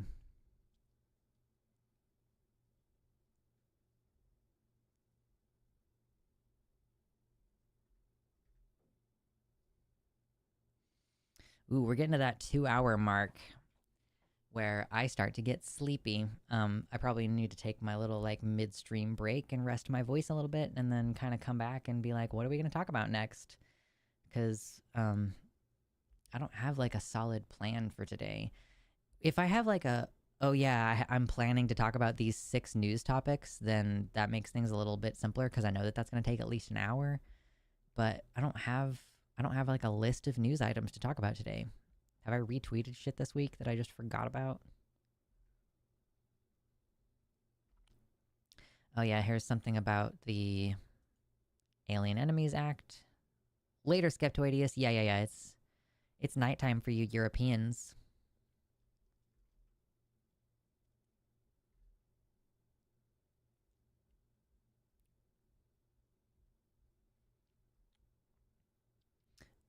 Yeah, okay, what is the trans youth report? Republicans? I don't know how to... Trump's HHS urges therapy for transgender youth. NPR, HHS critiques healthcare for trans children. Okay. Jesus fucking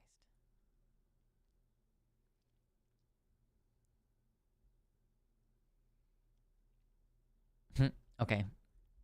So we'll have to take a look at that in a minute. Because I do want to discuss the Department of Health and Human Services in the United States has put out their own version of the Cass review. Just like shitty lies about trans people and why we should deny them medical care.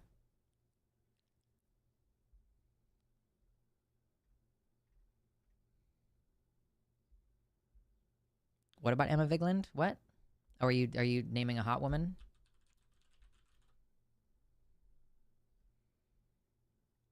Oh, she's on the Majority Report. Okay, we're on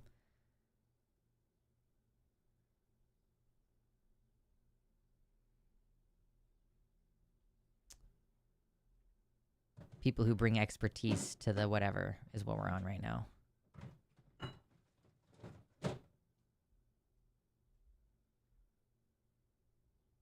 Okay.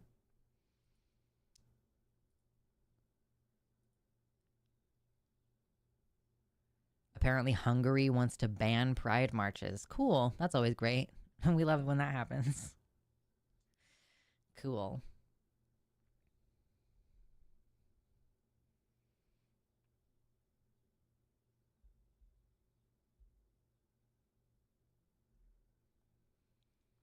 Katie Montgomery has a video, The Trans Man Gotcha and Why It Doesn't Work, that I think would be good for us to watch. So I'm gonna open this up and we can whoa. We can watch it when we get back because I do want to kind of respond to her, whatever she says about it. I just think that's an interesting topic because we discussed this last time. There was like a guy in the UK who you introduced this topic that like a man could just say he has a vagina and was born with it and then just go into the bathroom because you're creating a situation where trans men have to use the female restroom in order to be in compliance with the law. So like if you think that a man would wear a wig and say, I want to go in the women's room, then what would stop a man from just saying, I have a vagina? So we'll watch Katie, The Trans Man Gotcha and Why It Doesn't Work when we get back. I know, ugh, British people. We don't bully the British enough. Okay, I'm going to put on some more music from Jazz Dog, and when I get back, we can chit-chat some more. Let's see, where did I do? It's this one.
song a lot. I was dancing to it a little bit.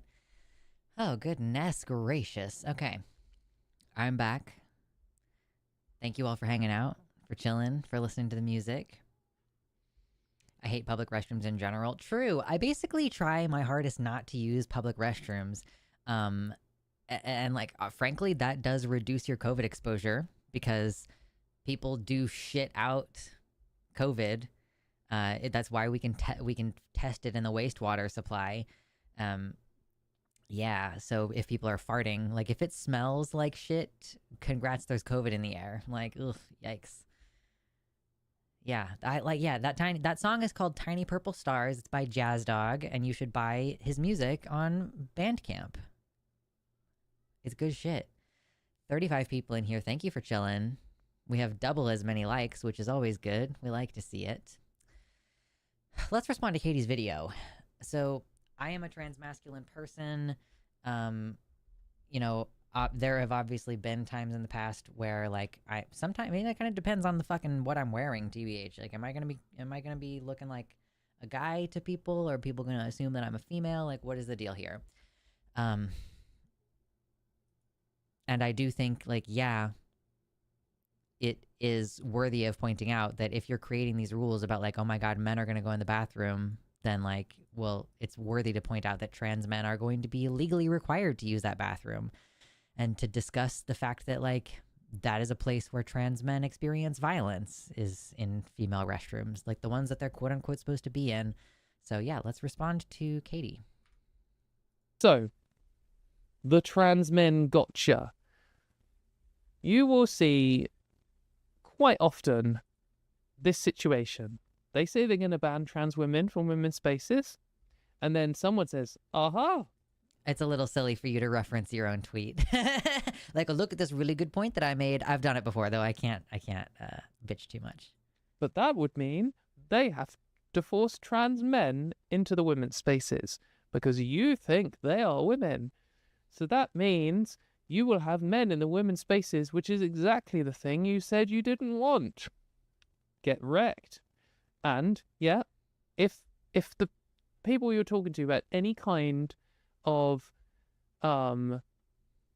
consistent worldview, then yes, what you said is true. Sometimes they will write laws that say that. They will, like, create a law because they're stupid.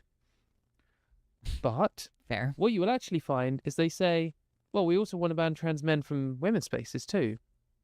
And we also... Yeah, I don't disagree with that. That like what you end up with. So I don't think that that's necessarily a strong argument, because it is true that you can easily just be like, whatever.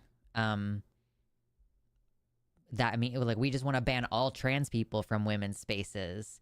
So I do think it's stronger to argue like what is going to stop, or I guess because that would make it to where like nobody who looks even kind of not female can be in the women's room. Because then a man couldn't say, well, I was born with a vagina, therefore I have to use the women's room. Interesting. also want to ban trans women from men's spaces. And you'd be like, well, what? That doesn't make any sense. They don't give a fuck. They do not care. That once you understand that the single sole guiding principle of the anti-trans movement, the gender criticals, the Republicans, whoever, is trans bad, then what they're saying and doing makes sense. But if you try and take them at their word or treat one of their statements as like some logically consistent position on which they're going to build their others upon, what they say will make no sense and it'll keep contradicting itself. True. And like, this isn't just me saying this. Like, Mayor Forstater has basically said the same thing that I am now saying. Mayor Forstater is one of the leading gender critical people in the UK. She isn't one of these idiots who just says stuff. She's thought about her position. She's like got advanced gender critical apologetics. She has rubbish positions. She still has logical inconsistencies. For example, she couldn't give a definition of biological sex which made any sense. I think she'd probably go for chromosomes because she thinks like Semenya is a man. Anyway, she has basically said the same thing. She's calling it the trans man gotcha. And here is the person, like some people, she's using examples saying, oh, doesn't that mean that trans men should have to use the women's faces? And she says, the answer is no. The Equality Act exemptions mean that both sex discrimination and gender reassignment discrimination prohibitions are disapplied to service provider and can lawfully exclude both. They don't have to, but they can. A woman who I think that this is part of what we discussed about why the UK Supreme Court ruling is so bad, is that it does basically say there will be situations in which it's appropriate to deny trans people access to either male or female spaces. And then, yeah, basically they say, well, whatever, there's unisex options, separate but equal. Go use your own bathroom. Identifies as a man, should be in a women's prison and risk assessed as female in a public space. Oh God, it's hard to read when they say everything upside down. Doesn't want to. There are often unisex options. Not being allowed into the men's by rule does not mean you have the right to go into the ladies, and vice versa. That may seem unfair, but these are life choices people make. If you make extreme efforts to look like a man, don't be surprised if you're denied entrance to the ladies. And vice versa, if you make extreme efforts to look like a woman, don't be surprised if you're denied entrance to the men's. This is also what the Equality and Human Rights Commission has been saying. This is what probably going to be in their guidance. This is what the court ruled. Basically, we want to ban trans women from women's spaces and men's spaces, and we want to ban trans men from women's spaces and men's spaces. Oh yeah, we can make a third option, which is like down the hall for all trans people, whether you're men, women, or whatever. Who cares? Just mingle amongst yourselves. You're subhuman to us, so it doesn't actually matter if there's any kind of sexism there at all. As long as the cis people have their own cis-only spaces. That is literally what they're creating here. It's what Mayor Forstater wants. Trans bad is the underlying value here. Like, me and her are in agreement on the gender-critical position here. The difference is I think it's immoral and horrible and hateful, and she doesn't. And the reason for that is I think trans people are people, and she doesn't. Like, that's it. It's like, this is a value different. And like, the rank-and-file gender-critical grunts who send you death threats or whatever, they will contradict this all the time. You'll get one of them in 1 minute will say, of course, I will allow any trans men into a woman's space because they are my sisters or something garbage like that. And then the next minute, you show them a picture of a trans man, and they'll be like, that's a man, get them out. And you'll be like, oh, you just contradicted yourself. They don't care. They don't care about contradicting themselves. Yeah, they don't care about being ideologically consistent. I think this is where Katie and I will like have stuff in common. Like, I've never spoken to her because she is kind of on indefinite hiatus from the Transatlantic Call-In show, which would be the main opportunity I would have to speak with her. But I think that she and I share this kind of like, we are skeptics. We care about what's true. And so one of the things that is frustrating about talking to transphobic people or talking to religious people or whoever, people who believe things in spite of the facts, is that like, yeah, we do care. Like, we are influenced by, we are, like, we try really hard to have our beliefs be in accordance with the facts. Or like, maybe it's not even that we try very hard, but it's just that by default, we care about that. I don't want to say something that is overtly false just because it confirms something I believe or whatever.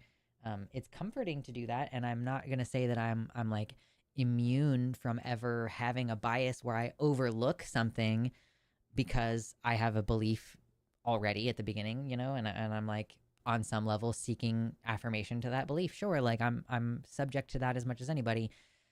It's just that if I discover that I'm wrong, I care enough to be like, ow, let me swallow my pride on that, and I will correct myself. Like I believed for a while that if you consumed gelatin, it would just go straight into your gelatin parts of your body, but that's not true. You digest gelatin and you break it down into its constituent parts, and then if your body isn't making enough collagen anymore, that's like that's, you're not going to stop that by eating more gelatin. So yeah, as like, sometimes you have to be like, look, I was wrong for a while, and that's like a pretty small thing to be wrong about. So maybe it's easier. I don't know.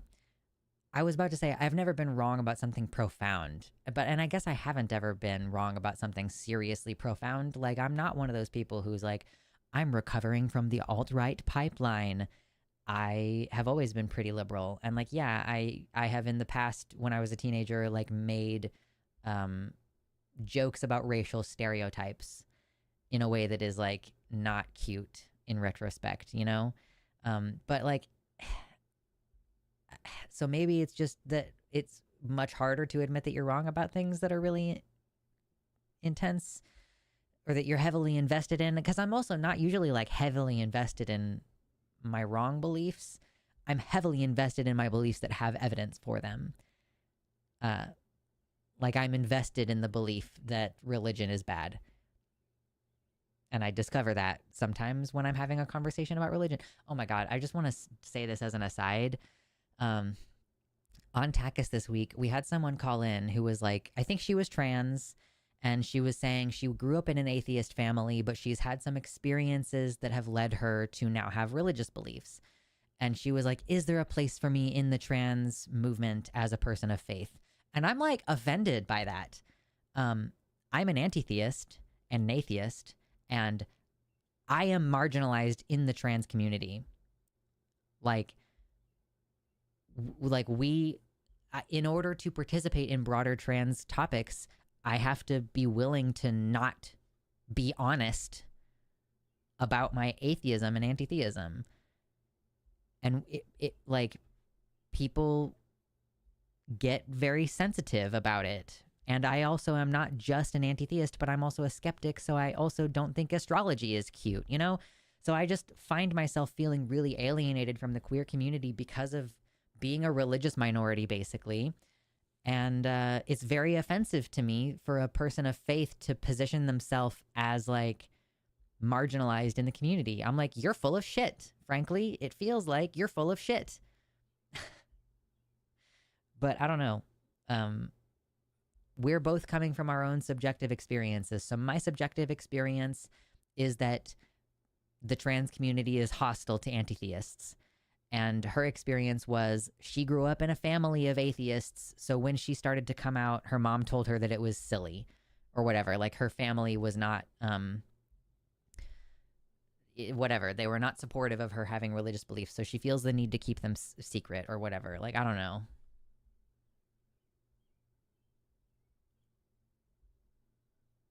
Lux, there's no trans community. Yeah, I guess so. Anyway, I'm going to rest my voice by listening to Katie some more. That's not an important part of their worldview, being logically consistent. If they cared about being logically consistent, they would be skeptics. They would inevitably become feminists and end up in a trans rights position. Like that's where you get to. You don't get there instantly, always. It can take a while, but that's where you get to. If you don't care about, like, if consistency is a fucking burden, like it can be. Sometimes you think something or you have some gut feeling, and then someone points out that it's logically contradictory with something else you've said or done. Man, like I've had that a few times in my life. And that's how I got to the position of supporting gay rights. It's then how I got to the position of supporting women's rights. It's then how I got to the position of supporting trans rights, and then how I came out in that order. But it's stressful. It's time consuming. It's a lot of work to like reevaluate your whole system. It often knocks down all these other dominoes. Like, and then you get to a position where someone will like ask you your view on something, and you're like, I just don't know because I haven't resolved this yet, and I don't have enough information, and they sound like an idiot, and you backtracked on something. Like, being consistent is hard work, and it is a burden. It's the morally correct thing to do, and I couldn't do it. I can't help wanting to be consistent, even when it leads to things that feel immoral to me. Like when I first got into talking about trans rights, I went proper nosedive into the gender critical position to see if it was true or not. And some of the things they said at first on the surface seemed to make sense. And I was like, man, it feels like I'm coming to a conclusion, or at least some of the conclusion is pointing in the direction of a position I feel is immoral. But if that's true, then that's just going to have to be the position I take. I carried on delving into it and found out that actually it's all a big contradictory mess. But that's interesting. That turned out good for me this time. But maybe there are some things that are consistent, which are like, and I've had this thought recently. Like, all of the evidence shows that trans youth benefit from transitioning. But if there was an overwhelming body of evidence that trans youth often detransition later and don't go on to retransition critically, if it were found that, like, 90% of trans youth end up in the detransitioner camp, I would be like, okay, well, that is very unfortunate, but it does mean that it would make sense for us to reevaluate which kids get that care, and it would make me consider saying, like, okay, you should be at least 16 before you can make this decision or something like that, you know? Like, I would feel really bad about the, like, small percentage of kids who are successfully on the hormones, but that's just not what the fucking facts say. So it's like, I completely understand what she's saying here, that, like, I care enough about following the truth that if it required me to take a position that I found, like, sad in a humanitarian sense, like, I would still be like, yeah, unfortunately, this causes way more harm than good, and therefore we need to reevaluate. Which doesn't necessarily mean a blanket ban. it doesn't mean banning it for adults or whatever. Like, and I would be like, okay, yeah, how can we improve those outcomes? Like, I would care enough about like, okay, how can we improve the system and not just make it like completely, because it's not true that it's 100% ineffective if it's like 90%, right? That means 10% of people who get the care as minors benefit from it, and we still want those kids to get that care, you know? So, yeah, this is just the tortured life of a skeptic. Oh my God, what are you guys doing? Not morally nice, but gender criticals don't care about that. They don't care about trans bad is the top position. It's their basic premise, and anything else will spring out from that. And if anything ever contradicts that, then it is wrong. And it doesn't matter if they hold two mutually exclusive positions at once, because as long as trans bad is true, all the rest, who cares? So Fair. the trans man gotcha, I know where it's coming from, and it maybe to cis people who aren't like overtly transphobic, they're not gender critical, they're just normal people. Maybe if you point that out, they'll be like, oh yeah, that doesn't really work, does it? And that's fine. I'm not saying you can never say that. Like the classic posting pictures of trans men and being like, where should they be? That's not always terrible. It's good for passers-by. But like, if you think you're going to get someone like Mayor Forstater with this, Yeah, fair. like she's one step ahead of you, because she's already openly saying all trans people should. I appreciate that she also says, like, I'm not saying that this is a wrong argument to make all the time, that like it's never has utility, because I do think that sometimes arguments that aren't perfect have utility. Like, if it makes more sense to someone to say, I was born a woman, but my soul is male. Like, as long as you are communicating in the way that makes sense to people, like, yes, it is technically more correct to say, I was assigned female at birth. The doctor looked at my genitals and decided I was female, but it turns out that in my brain, I have a gender identity that is male. And so I've changed my body from female to male, whatever. Like, yes, technically that's like more correct, but it's a lot of words. And if you can communicate with people in a way that's like, yeah, I was born a woman, but I want to be a man, fucking who cares? Like, as long as you're communicating effectively, that's what matters. So I'm glad that Katie acknowledges, like, yes, you can still use this argument, even though when it comes to the law, unfortunately, what has happened is that they've basically just said, well, yeah, guess what? Trans men can't use biological female spaces, even though technically we just wrote a law that says that they have to. Should be just banned from public spaces. She doesn't give a fuck. Like, they don't care. So you just have to be aware of that. She's not an outlier. She's not like a fringe thing. She like represents the core of the gender critical movement. No gender critical is gonna like come for her. So yeah, if you're trying to explain something to someone, that's fine. If you think you're dunking on one of these more like alpha tier gender criticals, like the way that you dunk on them is to show other people that their views are immoral. What this will mean is that trans people are just second-class citizens. They can't go to the men's, they can't go to the women's. They might say, oh, there could be third spaces. There are almost never third spaces. Nowhere is building third spaces. It'll just mean trans people can't go to the toilet. I mean, like if they worked in a pub, they couldn't go to the toilet while at work. If they have a 12-hour shift, they get fucked. So that obviously mean they couldn't work there. So then trans people are excluded from society. This is the kind of thing you need to push back against them. Not just think that some kind of picture of a trans man is going to work as a dunk. She doesn't care. She doesn't want any trans people in society. Yeah. That's all really good. Because, yeah, that is the thing that we always try to hit on, is that if you can't use the bathroom, then that means that you can't go anywhere for longer than a couple hours. Like, you can't be out in public for very long because you would need to use the restroom at some point. And like, that's a really good point, that like, if your shifts are 12-hour shifts at the bar and you can't use the public restroom because they only have a male and female. I did see something recently this week that was like, some company had decided to make their bathrooms gender neutral. Like, they put standing and sitting signs on the doors, but like, they're just not segregated by gender. And like, that is the way to do it. I think they've done that in the Kansas City International Airport as well. Like, that they have just removed all of the gender signs off of the bathrooms, and they're all gender bathrooms now. That seems like the best way to do it. And that's like, the thing is that it's gonna save the companies money on so many different fronts. Oh my God, this actually would be worth doing a little segment about. I'm gonna record a little segment here. Okay. So we're talking about bathrooms. We just watched Katie Montgomery's video about the trans man gotcha, where people always say like, oh, you know, trans men, they are being forced to use female restrooms according to these laws.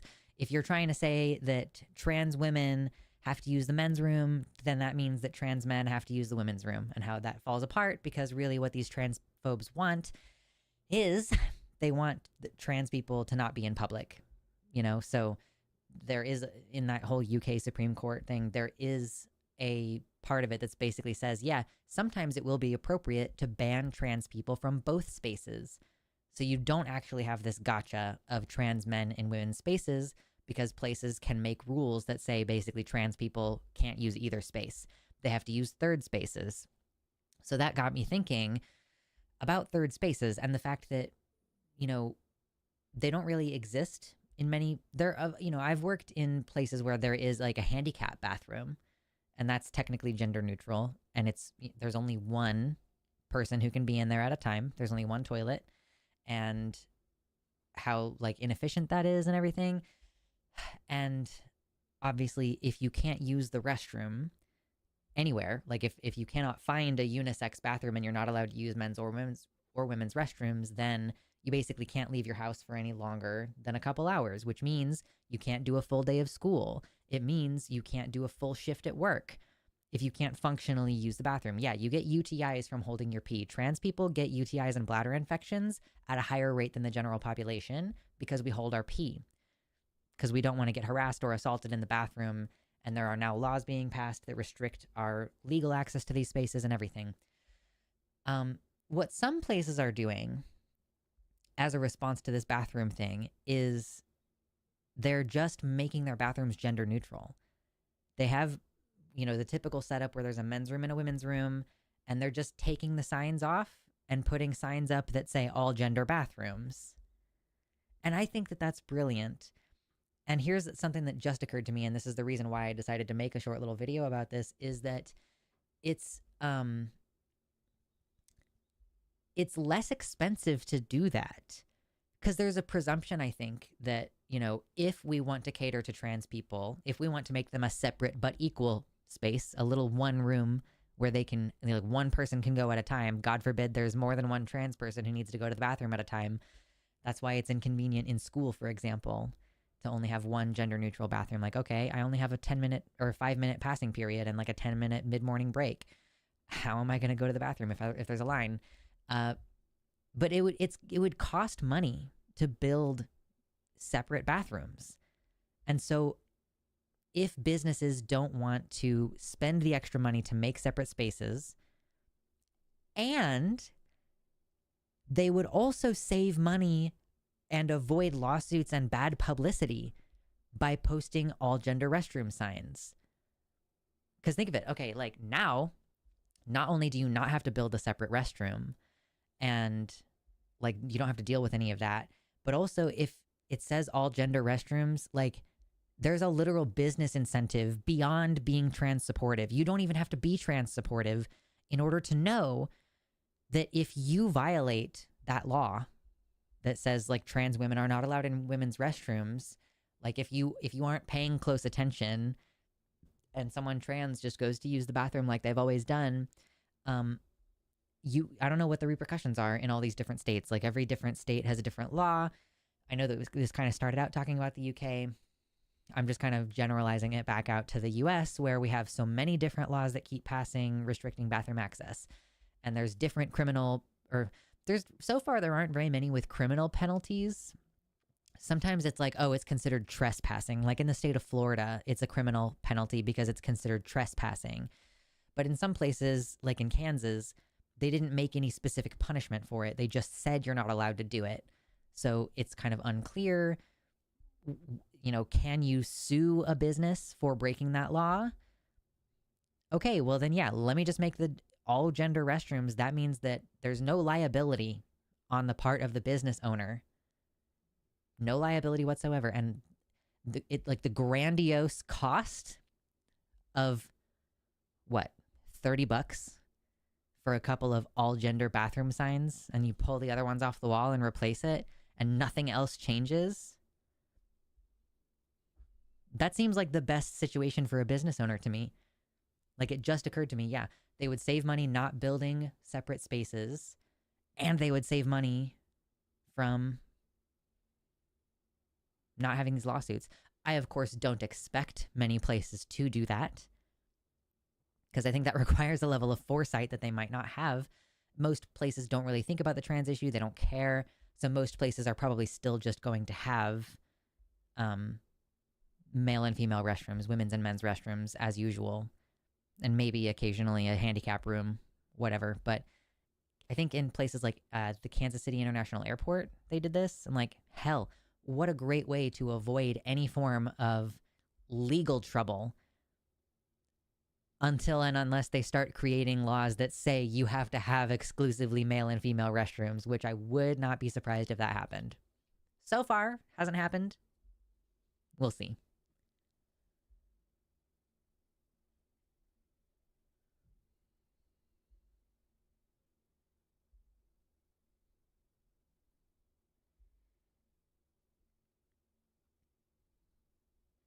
Apparently, lots of schools in New York State changed over to all gender restrooms years ago, easier for everyone, and segregation is really dumb. Yeah, there's not really any evidence that segregation in bathrooms is important for safety, so far as I've seen. Especially because until 2016 or whenever it was that first law passed in North Carolina, there have not ever been laws in the United States that say you are only allowed to use this restroom if you are biologically female or whatever. There's never been a rule like that. The whole time, people have just been basically using the restroom that they are comfortable in, and it hasn't been an issue. And there wasn't an epidemic of men going into women's restrooms to be weird, or vice versa, for that matter.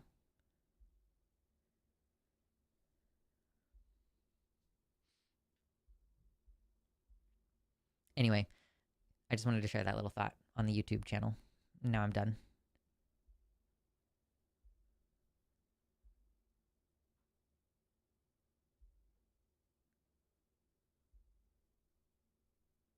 Rocket says many states have implemented laws or rules barring businesses and municipalities from building or offering gender-neutral bathrooms, especially on campuses. Is that is it like multi-stall gender-neutral bathrooms? I hadn't heard that. Is it like they're still allowed to do single-stall bathrooms, just not like at that point you might as well just have like 4 individual ones anyway, instead of making group bathrooms at all.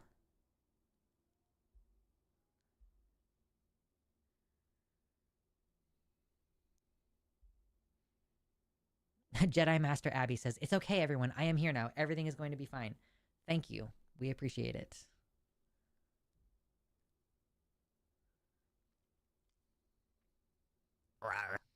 In a box. Thank you.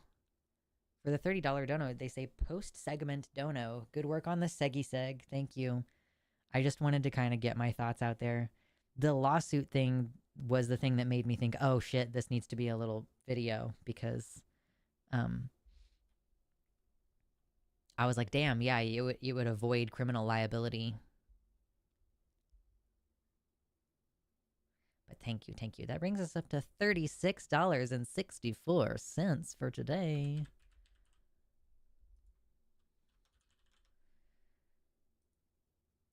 I would appreciate getting to 100 in donations today, but I understand y'all just paid your rent, so no problem. How did everybody do on taxes this year? I owed $3,000 in taxes this year.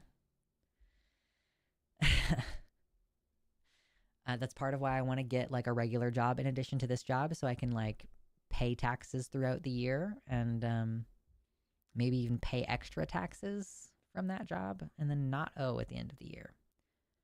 And like the less money I make streaming and the more money I make from a regular job, the less money I will owe in taxes.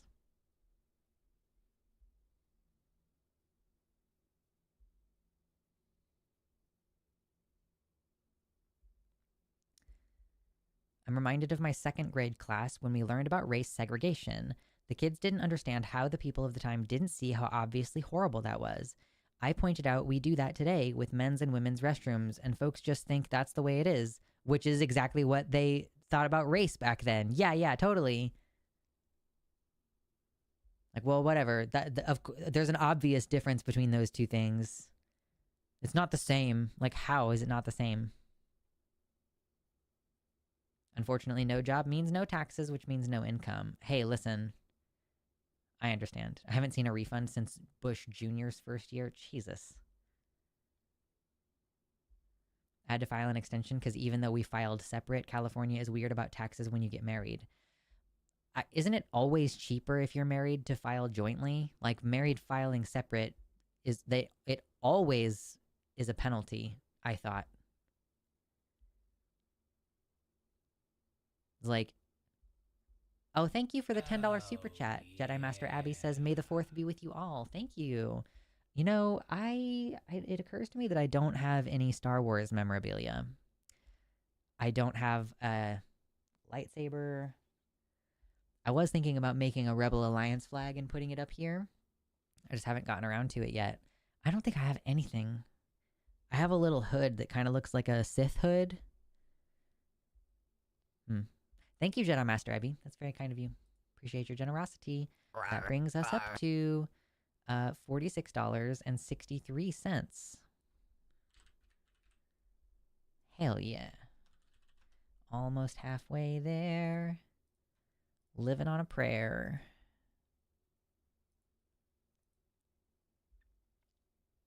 You should put up a brick. Yeah, I don't have like any weight bearing anything behind me that can, I guess I could 3D print a brick so that it would be really lightweight. Trans Rebel Alliance flag. Yeah, I suppose. I already have a trans flag in the frame. Trans flag in the frame. Oh, better than Ember. Oh, I didn't even see that. I don't know how I missed that. And also with you, $8.36. Thank you, Better Than Ember, for your donation. Bricks are weight bearing. Yeah, but it would be to display. And I don't want these to fall out of the wall. Oh my god.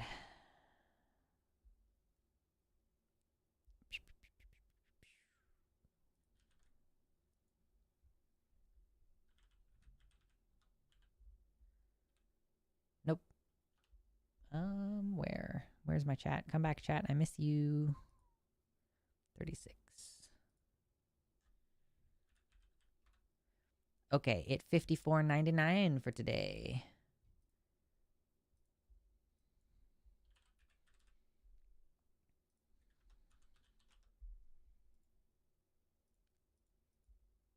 Yes.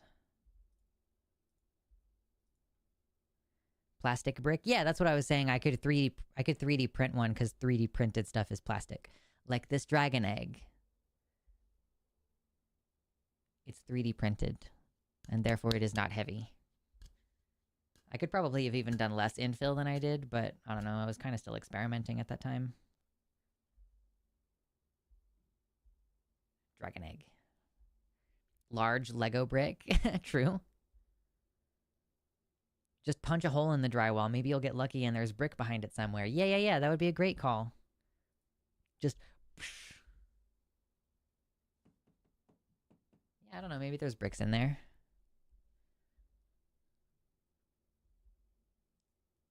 Brick on a stick. Oh, no.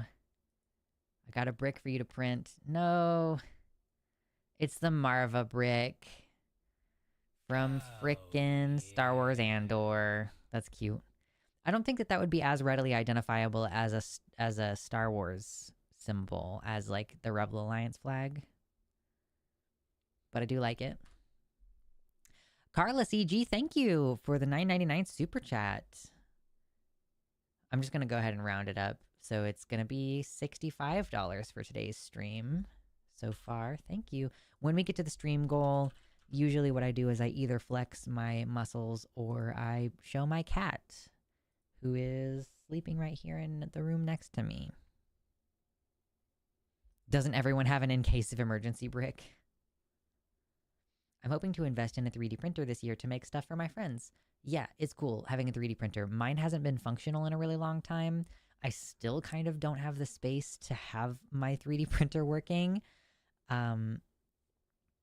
Honestly, guys, my office is set up in a really inconvenient way, and it's so that I can have this blank wall. And like I have this like plushy thing that I don't sit on nearly enough, but my cat likes to sit on it. Um and like my desk is in the middle of the room, like it's not a convenient way for things to be set up, and I don't have like enough tables in my house. So I do not have a great place to put my 3D printer, but I really need to print um some pegs to cuz I was going to put my bow on the wall. I have an in case of emergency steel pipe. In all honesty, I do have an in case of emergency steel pipe. I kept it from a job site, or my job lead gave it to me from the job site. He was like, "Hey, use this and like move it around and it'll make your forearm stronger." And I was like, "Cool, thanks." So I do kind of literally have a just in case of emergency steel pipe.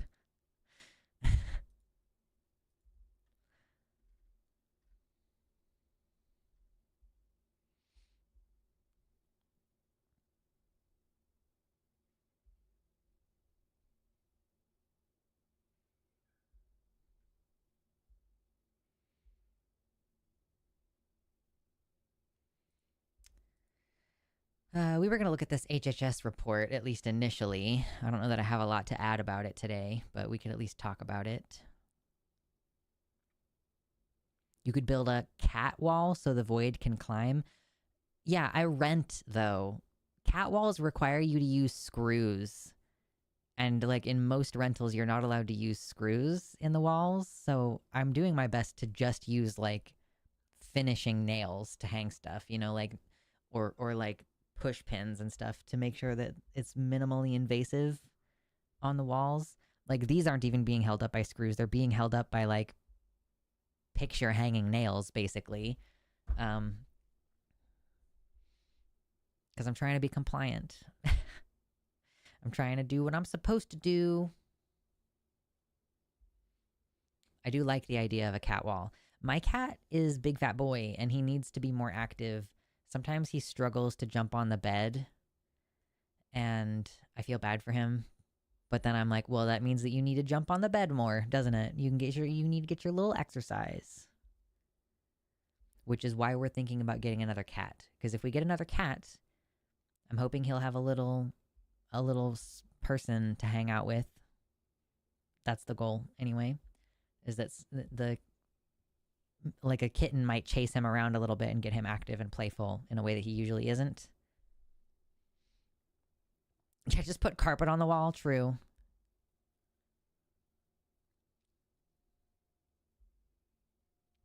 I keep one of those extendable steel batons in my pocket, which is kind of an emergency steel pipe. I thought that those were like dangerous and also legally nebulous as to whether you're actually allowed to carry them. Because they could really hurt somebody by like ejecting outward, including you. Like you could accidentally hurt yourself with them.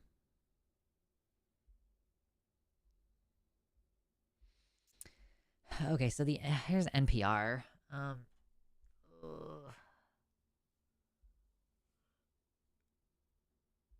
Oh, I don't know whether I'm being on Takis this week.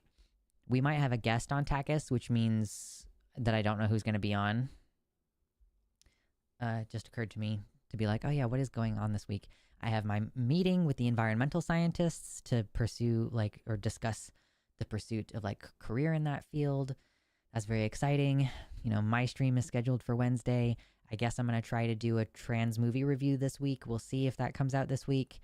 And I am maybe not going to be on Takis on Thursday. That's what's looking up this week. Okay, healthcare for trans children questioned in 400-page Trump administration report. I wonder how repetitive that 400 pages was, because they didn't actually use any facts or data. So I'm like, how did you fill up 400 pages? Did you make it like 1.5-inch margins on the side and use like size 14 typeface? Okay, fair enough, Ember. That makes sense. Okay, on Thursday this week, the Department of Health and Human Services published a 400-page document entitled Treatment for Pediatric Gender Dysphoria, Review of Evidence and Best Practices. The review's authors are not being named by HHS, so it's a shadowy cabal. According to a press release, the names are, quote, not initially being made public in order to help maintain the integrity of a post-publication peer review process. Okay. So you're admitting that it is not peer reviewed. You're saying we think the peer review process might be biased if we tell you who this information came from. Okay. HHS spokesperson Andrew Nixon said in a statement to NPR, quote, the contributors to this report represent a broad spectrum of political viewpoints, including those with liberal political views. He did not answer NPR's specific questions about the number of authors, their professional backgrounds, or their affiliations. Of course, yeah, shout out to NPR. The current approach for trans youth, endorsed by all major medical associations in the U.S., is to affirm a young person's gender identity and give their family the option of medical interventions like blockers and hormone therapy. The report describes that approach as fundamentally misguided. Its authors conclude that doctors and clinics that provide gender-affirming care have, quote, fallen short of their duty to prioritize the health interests of young patients. The chief of staff used the term barbaric when describing gender-affirming medical interventions, saying they violate all sound medical ethics. They are completely unwarranted. They harm children for life irreversibly. It is child torture. It is child abuse. It is medical malpractice. Okay. At a certain point, it's like I just don't know how to respond to something that is just so untrue on its face. Like it's like everything you just said is wrong. Everything you just said is false. All of the data, it disagrees with you, sir. Like I don't. What do you even do with that? They don't know who wrote it. It's AI slop. That is a hilarious proposition. In a statement, Dr. Susan Kresley, president of the American Academy of Pediatrics, wrote that the organization is, quote, deeply alarmed by the new HHS document, saying, quote, this report misrepresents the current medical consensus and fails to reflect the realities of pediatric care. She also asserted that the report was not credible because it relied on select perspectives and a narrow set of data. She added that AAP was not consulted on the report and that its recommendations were inaccurately characterized throughout.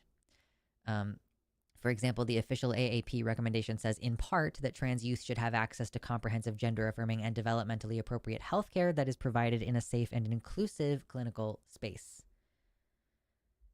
And the report's conclusion that gender-affirming care for youth should be curtailed is not surprising, given that the report was commissioned in an executive order titled Protecting Children from Chemical and Surgical Mutilations. So yeah, like, basically, we knew that this was going to be incredibly biased.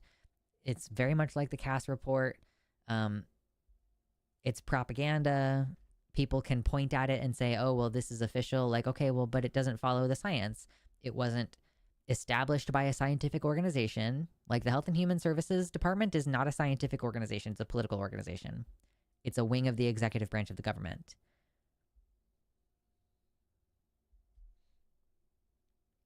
I have contacts in the Puget Sound for environmental work. If you want, I can reference you from Discord. Sure. I'm definitely not going to be able to work in the Puget Sound. I don't live anywhere near there, but it probably wouldn't hurt to have more people to talk to about opportunities in the area. But it's like, I don't know how much they're going to know about what kind of environmental work is desired in the Willamette Valley area, which is where I'm focused on. But yeah, I definitely want to know more people who are in environmental science. I'm very excited to get to do my interview, not tomorrow, this week.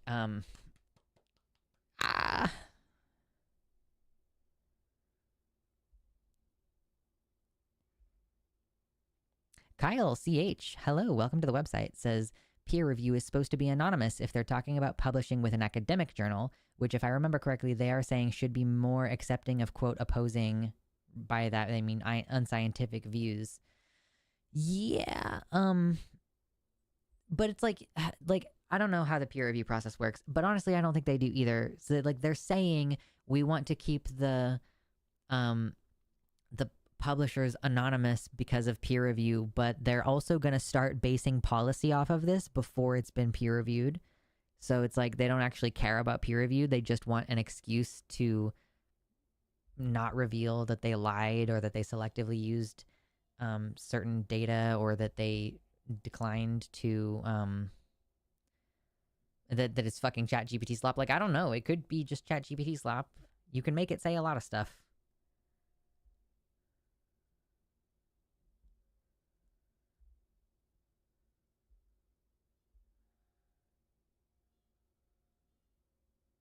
The White House is also pushing to corrupt and undermine peer review. Yeah, I mean, they're gutting the NIH, they're gutting the NOAA. All of these scientific organizations, they're reducing funding, they're reducing staff.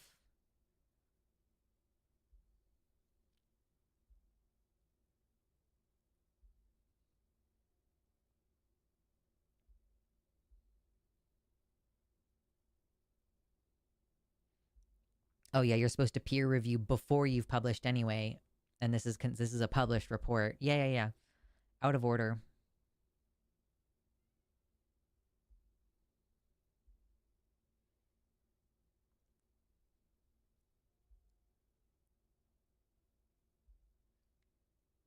Wait, is this from this HHS report, Ember? Ember says, here's a sentence from page 8 to demonstrate it's literally all lies. Yeah, but page 8 of the HHS thing.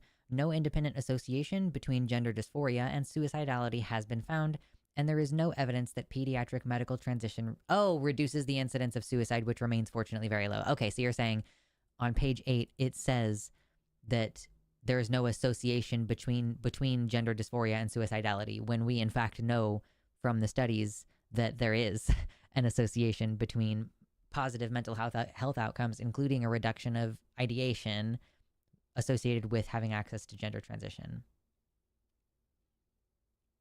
Wow, that's crazy. They're like, I'm just going to straight up say false things. Hey, Nasty, how's it going? Haven't seen you in a bit. I've been seeing your art on Blue Sky. Always appreciate it. I saw not art from you, but art from someone else that I thought that you would appreciate, but I didn't send it to you because I saw it on Facebook or something. But it was like the way that you do your art, where there's like kind of eyes that show up all over the place, and then like gory things, like parts of the body opening that don't normally open, and kind of shit like that. I saw this one person who did art of like top surgery scars, and the top surgery scars would like opened and did like mouths or eyes or something. I can't remember what it was. And I was like, hey, that reminds me of Nasty. I don't think you did that art, but it was cool.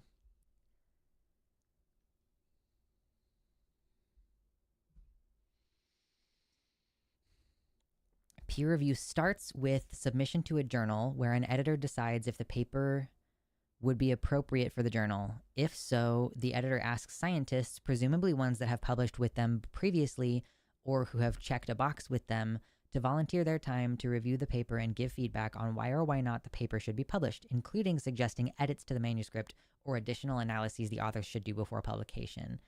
Cool. Yeah. That makes sense. Basically, like, is this worthy of publishing in our journal? Let's ask some of the experts that we know whether this holds any water, and then those experts can evaluate based on their reputations whether that is appropriate to, like, whether the scientific journal is willing to put their name behind that research or that study or whatever you want to call it. I started watching Handmaid's Tale. Oh my god, I know I was asking mostly about movies earlier, but should I put fucking Handmaid's Tale on the list of things that I need to talk about, or is it so obvious and bleak that I should not make political commentary media analysis video on it? Most of these things are just movies. They do not take very long to watch. I could just watch movies and not watch entire TV shows. Oh my god, I'm so excited to watch The Last of Us tonight. I'm so excited. I think it comes on at 6. Or no, is it 5? What time is it? Hold on. When The Last of Us? When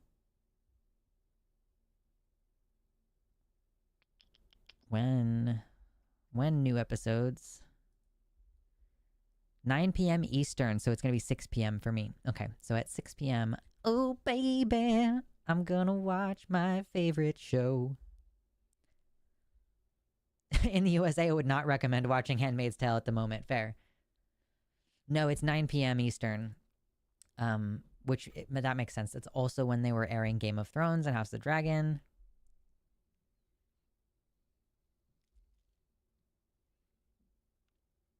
I review medical publications sometimes for peer review. It is very boring work. Well, sometimes that kind of thing is not always going to be exciting. I get it. I get it. It's never occurred to me that that's like a job that people do. Like that peer review is like, yeah, yeah, yeah. I'm sure it's not like the only job you do. Maybe what? Do you get like a consulting fee? If you're like, I've previously published in this journal and the journal contacts me sometimes to have me participate in peer review of new research, do you get paid a consulting fee for that? Or are you being paid like an annual retainer to like be available for that? That's really interesting. I'm thinking a lot about like what are various jobs in scientific fields, especially because like I'm young right now, but I won't be young forever, and field work is exciting to me, but I probably won't want to do field work forever. And it's like, what does the future career of somebody in environmental science look like? That's part of making the long-term decision of committing to a career, if you're going to, is being like, what does this look like in 20 years? Am I going to continue being able to do anything in this field as I get older? So yeah, like peer review. I don't think you could really get into doing peer review unless you yourself were publishing original research. So that would require like grad school, I guess. Can you participate in the peer review process if you haven't gone to grad school? I'm going to guess not. It's a thankless job, but somebody's got to do it. Got to do it? Yeah, true. Like a mop and a broom. No one wants a thankless job. Little Repo the Genetic Opera for you there. May depend on the field, but in some, participating in peer review is considered one of the duties that comes with your credentials. What, so you just do it for free?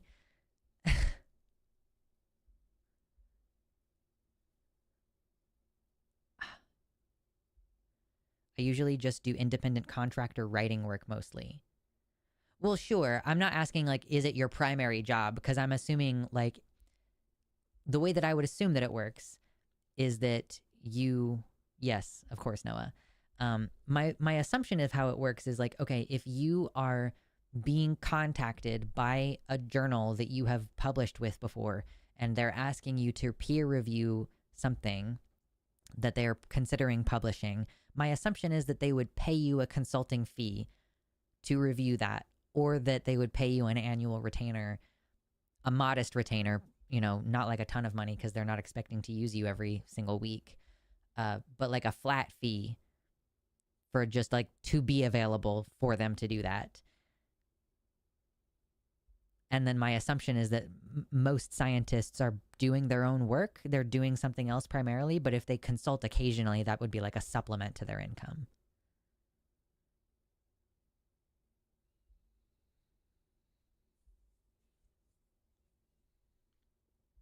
Ooh, Ian Roche says, Aaron in the Morning covered this and says that transgender researchers have already unearthed EXIF data embedded in this HHS file, revealing that the document's compilers include Alex Byrne, who is explicitly an anti-transgender philosophy major, and 2 political consultants who are not scientists and certainly not experts in gender-affirming care. Boom, bitch. You fucked with the people who, like, overwhelmingly have IT jobs. Mistake. If you pay your reviewers, then there's a potential for accusations of bias, which we can't have. Usually they're not paid. Christ.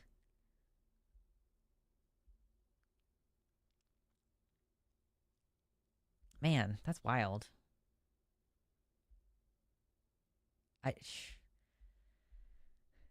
Can you participate in peer review if you're not a peer? Well, I just don't know who usually publishes in scientific journals. Like, do people with bachelor's degrees do original research that can be put in a journal? I don't really know. I would guess that it's more of a grad school thing. But I don't know. Like, could an undergrad be like a contributor to research in a way that gets their name on the paper? I'm not sure. Academia is a crazy alternate reality. Yeah. It's very interesting looking into it. Like, I did technically a year of college. I mean, I did a year of technical school at a college, which I consider like that was me trying to go to college. Um, but it is so interesting, like looking at colleges now in a more like longer term sense of like, oh man, I'm gonna have to take a remedial math class in order to be able to take the required math classes that are required for this degree that I'm thinking about, or like any degree probably. But I'm assuming basically that no matter what direction I go, and like obviously I have a passion for um environmental science, but I don't presently like have a lot of skills that could go toward a job that could build toward a career that pays better. So I think no matter what I do, I'm going to need some amount of college, which I could just do like 2 years at a community college and then assess after that what I want to do. But yeah, it just seems like anything that I do is going to involve some amount of going back to school. Community college is not too expensive.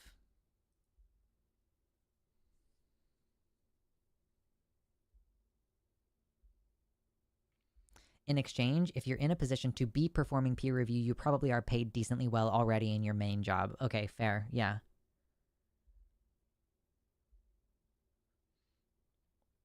Undergrads can be authors on papers they're involved with. It's rare to have an undergrad be the first author on a published paper. Totally. Yeah, that makes sense. Publish or perish is a master's degree haver thing. Nice. What's up, Zypation? Hope you're having a good day. Hope the baby's sleeping well.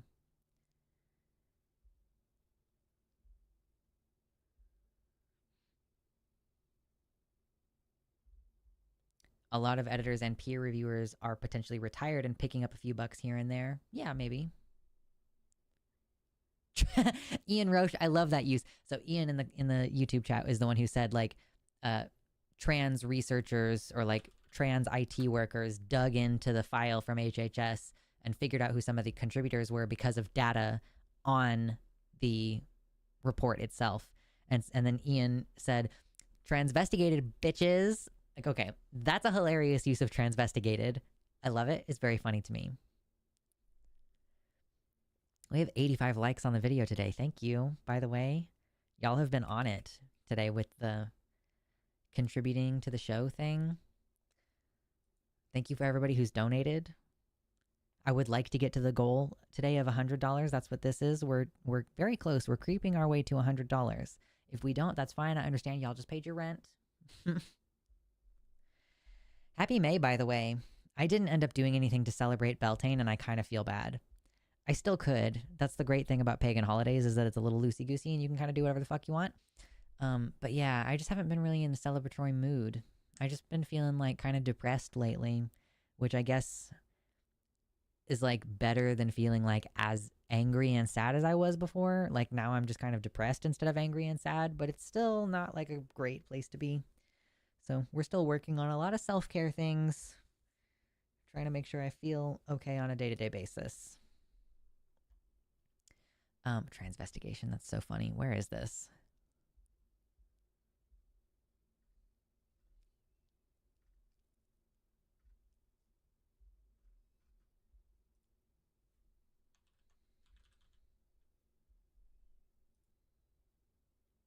Yeah, so here's where she says, the trans researchers who've been looking at this have unearthed EXIF data embedded in the file.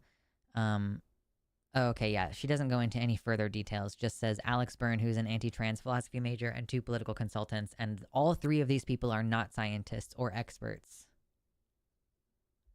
There's a good Beltane festival in Edinburgh. Lots of jump over fire naked. Nice. I would love to have a yard that I could like have a fire in. I don't have that right now.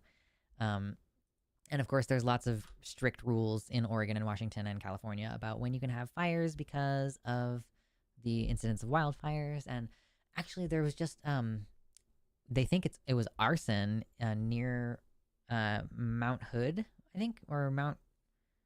I think no, it was Mount Rainier. It's in Washington, near Mount Rainier in the park. There's like a train track that got burned down. Anyway, you just got to be careful and like mindful of those things.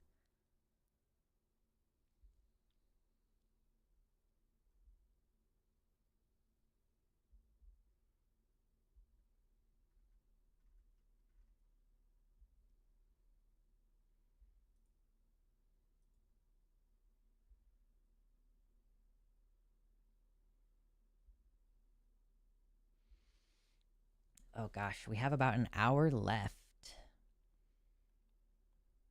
Don't anger Smokey Bear. I love Smokey the Bear so much.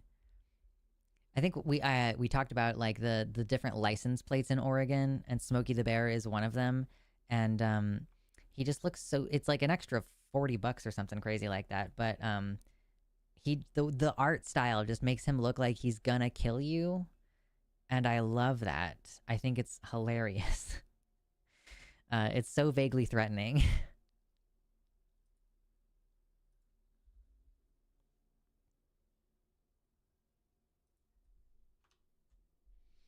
Is there anything we should watch so that I can save my voice? Or what should we do?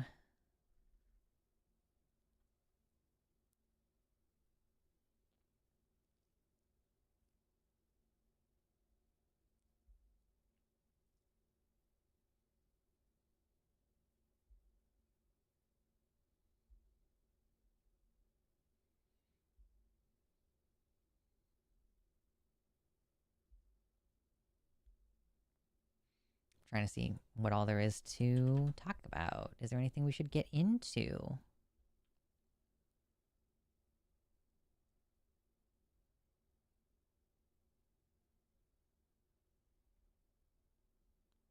Ha! Mark Hamill said that Trump is full of Sith. Haha. That's funny.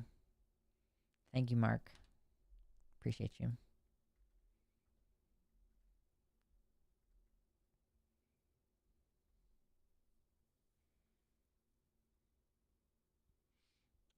Peers have a degree in their field. Teachers are altruists, so their review is free. Yeah, fair. Teaching seems like a noble and peaceful life, but really it's a hellish landscape of bureaucracy and redundant oversight. Yeah, that's why I kind of initially said that it was very silly for Vosh to get a sociology degree, because if you get a degree in sociology, the only things you can really do are research or being a teacher. And like, I mean, I guess some people who have a sociology focus can be hired as like consultants at a private firm, but it's like just a lot less stable. Um, or at least like a lot less predictable in that, like, versus like if you do environmental science, there's usually like a pretty clear jobs outcome. Like, oh, if you go into environmental science in Oregon, there's a good chance that you'll end up working with fucking salmon. Like tag and releasing salmon and keeping track of their populations and stuff.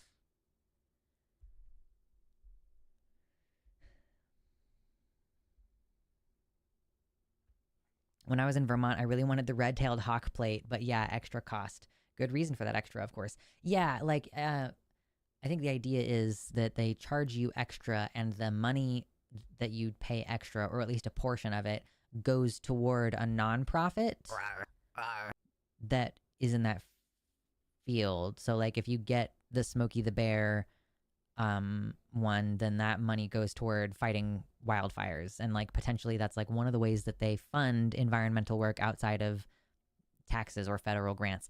Thank you in a box. 5 gifted tier 1 subs. Enjoy Viren, Gayfesh, Kyle CH, Better Than Ember, and Nasty.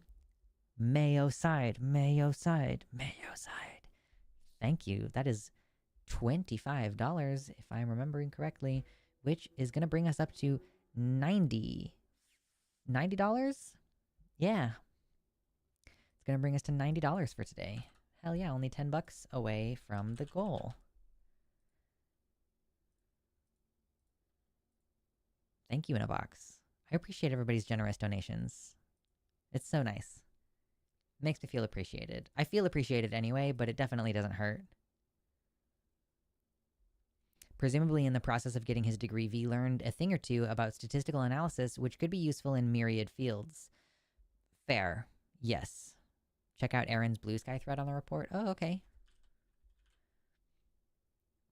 Of course, yeah, statistical analysis is a thing that you could take in a lot of different fields, and it would be very useful. Includes bangers like, if you are not employed or in a romantic relationship, your gender-affirming care was a failure, even if you are satisfied with it. What? Oh, man. Okay, this is not that.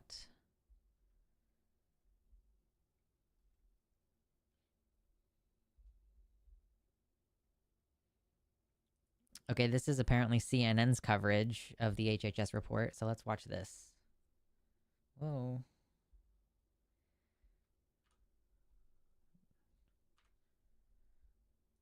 The Trump administration won't say who wrote or reviewed a 400-page report looking into gender dysphoria treatment for children.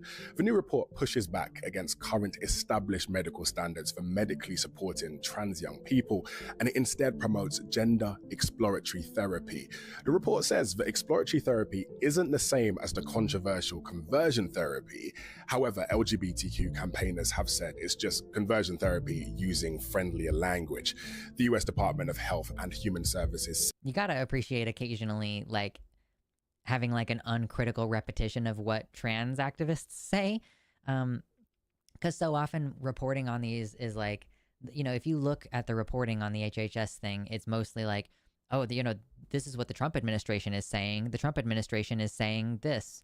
And they don't necessarily push back on it, or they don't use allegedly or whatever. So it's nice for a news organization to just say, this is what trans people say about it. Said contributors to the new report include medical doctors and experts who represent a wide range of political viewpoints.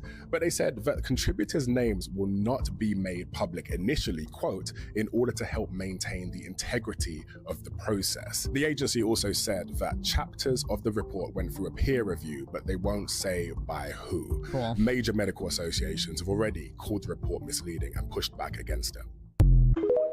Nice. We love to see that.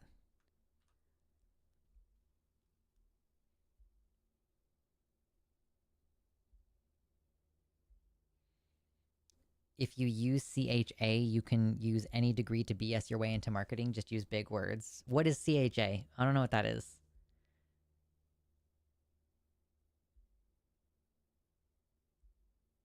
Anyway, I was looking for a specific thread, I assume, about the HHS report, because that wasn't it. This is from earlier in the week. I don't know when it was.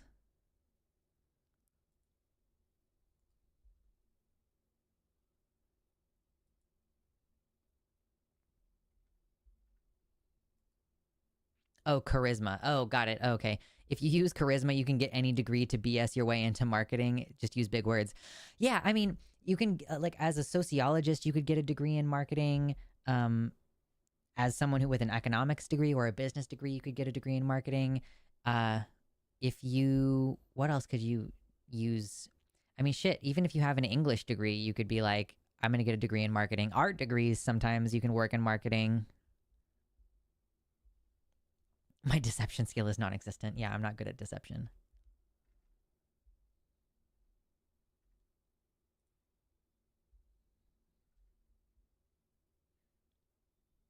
Okay, I think I found the Blue Sky thread.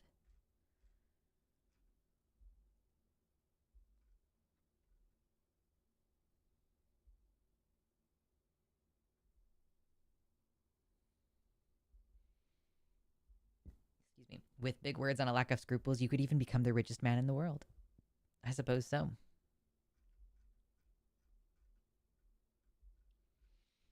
So the thread here says, yeah, it has no authors. The report pushes pseudoscience and conversion therapy, does not follow a scientific process. Commissioned under Trump's January 28 executive order. The report's conclusions were preordained, its framing designed to validate a political agenda rather than present credible research. It names no authors, has no peer-reviewed process, and bears no hallmarks of legitimate scientific inquiry. Yes, tellingly, trans researchers have already unearthed EXIF data embedded in the file. They make a claim that trans healthcare should be judged based on how unemployed a person is or how many romantic partners they have. Counteracting that with the fact that trans healthcare, like all medical care, is judged according to the impact it has on patient health as well as patient satisfaction with care received. The claim is that European countries are pulling back on trans healthcare. Fact, the talking point that Europe is, quote, pulling back on trans healthcare is now thoroughly outdated. In fact, several European nations have moved in the opposite direction, including France, Germany, Austria, and Switzerland. Claim, trans people may actually just be gay, and transitioning is a form of conversion therapy. Fact, gender and sexuality are different. Many trans people identify as gay or bisexual after transition, and gay acceptance is higher than trans acceptance. Anyway, yeah, so why would you transition if you were just gay? Claim trans youth are more common today because of a quote social contagion, and trans people are experiencing rapid onset gender dysphoria. Fact, trans people often know about their gender identity for years before coming out, which can appear rapid to those who are not involved in their inner world. Fact, conversion therapy is enormously harmful for trans youth, and psychotherapy alone has never been shown as effective in quote curing or treating gender dysphoria. Anyway, good stuff. Good info. Cheetos, anyone?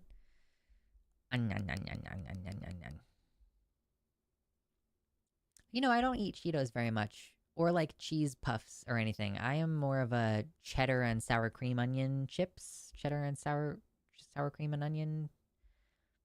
I guess cheddar and sour cream is the main one, and then sour cream and onion is like a second kind of chip that I also enjoy. Haven't been really getting the barbecue chips recently. People in my house are not as big in the barbecue chips, so we don't eat them as much. We're $10 shy of getting to the goal. Isn't that cray cray? Just a $10.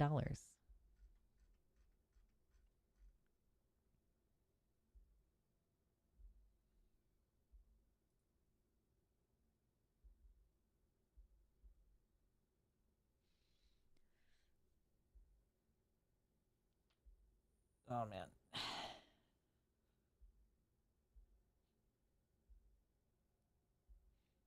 Gotta stretch. It's something I've been trying to make a habit of doing. I don't think I did it this morning though. My cat was being super annoying. He's been super needy recently. You know? Cats, like, this is part of why I think getting him a buddy would help. And I'm like telling my younger sibling, I'm like, you need to hang out with him more, because he's like, I wake up in the morning and he acts like he hasn't seen anybody yet that day. He's meowing at me. I don't even feed him. Like, he's not trying to get me to feed him because he knows that I won't. He's just trying to, he just wants attention. Which is cute and everything, but it's like, why are you so much more needy right now than usual? So, like, this morning, instead of stretching before stream, I put him on my lap and let him, like, hang out for 15 or 20 minutes. It's like, literally, I'm trying to, like, develop a morning routine, and he's throwing it off by, like, being underfoot and shit. My cat puts his claws up my nose if I oversleep. See, that's why my cat's not allowed in the bedroom. One of the reasons, anyway. Cat's not allowed in the bedroom. Nope. You're not gonna wake me up in the middle of the night. That's fucking insane. I already have a hard enough time sleeping.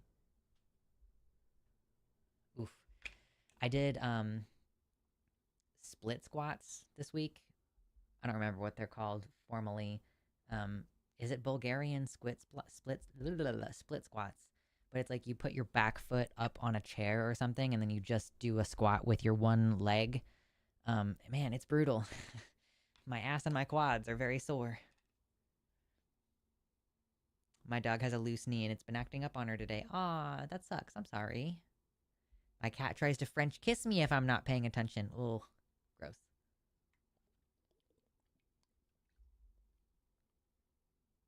Why are you so gross, huh? If we get $10 more, I'll pick him up and I'll show him off on stream.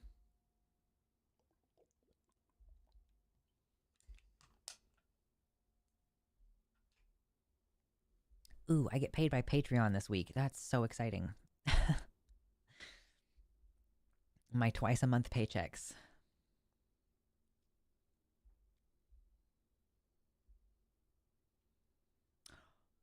Wait, Ian.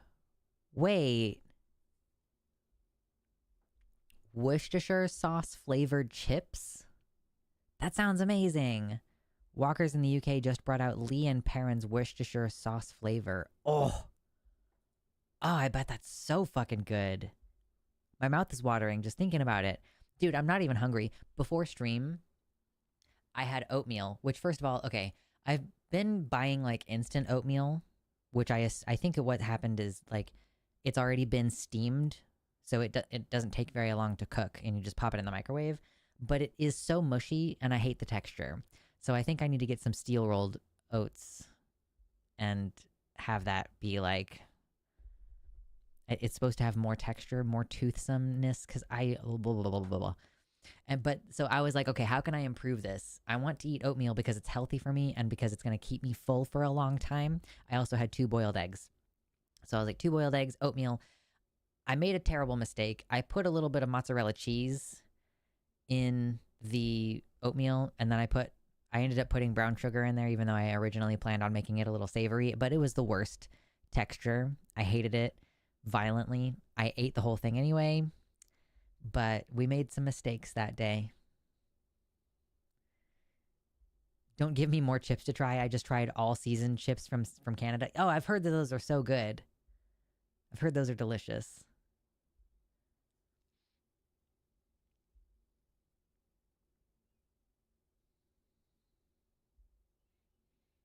Not only is it gross that the cat tries to French kiss me, but it often leads to him trying to bite my chin, and I am not having that. Yeah, we feel like there's going to be some cosmic justice. Like, we're going to get a cat who supposedly is really relaxed and chill, and then after it's been here for a little while, it's going to become like a psychoterrorist. Because we've had so many cats who are just so chill, who just, they're like, I want to relax, I just want to be on your lap, I just want to be a couch potato, and you can get them to play, but they're not like running up the walls or like climbing up your leg or any crazy shit like that. They're not trying to bite our faces or digging at the door to wake us up at night or anything. Cake frosting with toast. That does sound good. I'm a big fan of apple butter. I've been having apple butter and peanut butter sandwiches recently, and it's yummy. Grits are delicious, but they just don't have very much fiber in them compared to oatmeal. So I'm eating oatmeal instead of grits, even though grits are better. I like hominy. It's so much better.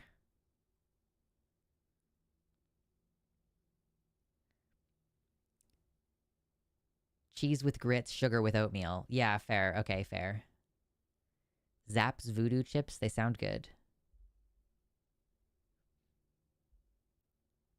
Guinness chips? Oh, man. I don't think I'm hungry, but I'm enjoying talking about food. This is the problem. When we get to the end of stream is that usually I'm hungry. But I did. I was like, okay, I'm going to eat 2 jumbo eggs and a bowl of oatmeal and a little bit of mozzarella and a little bit of sugar. And, you know, it was a mistake, as we already discussed.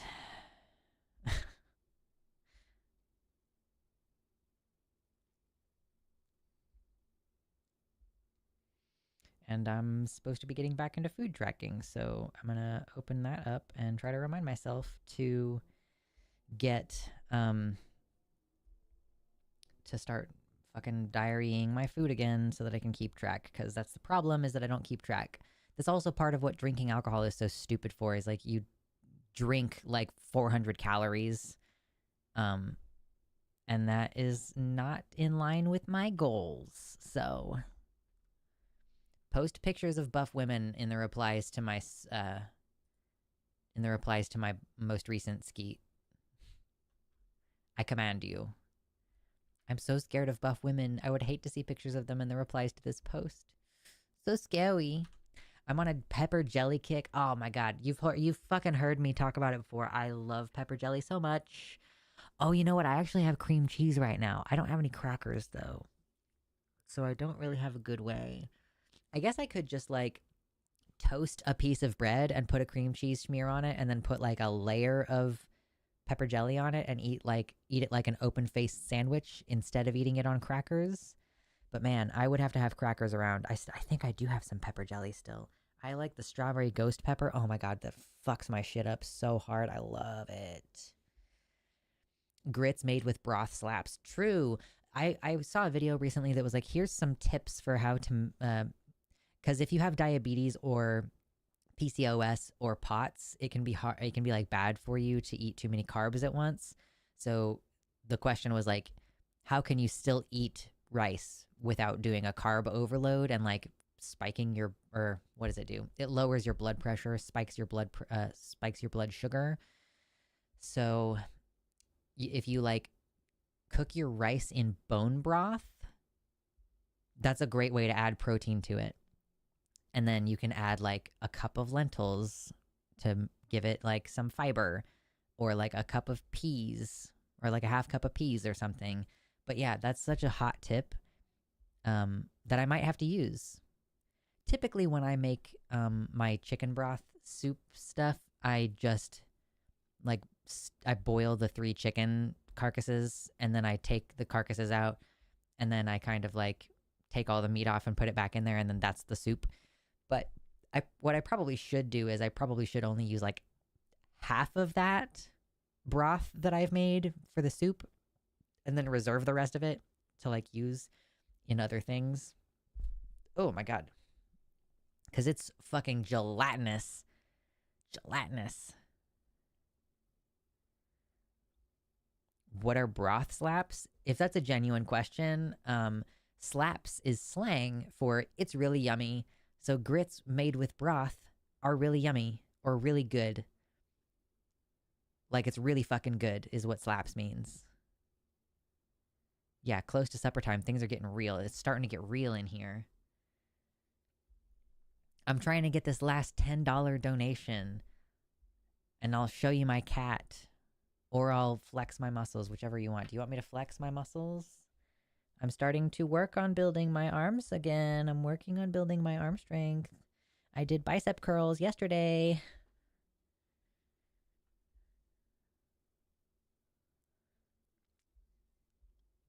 Oh, it's not a genuine question? Okay, cool. Got it.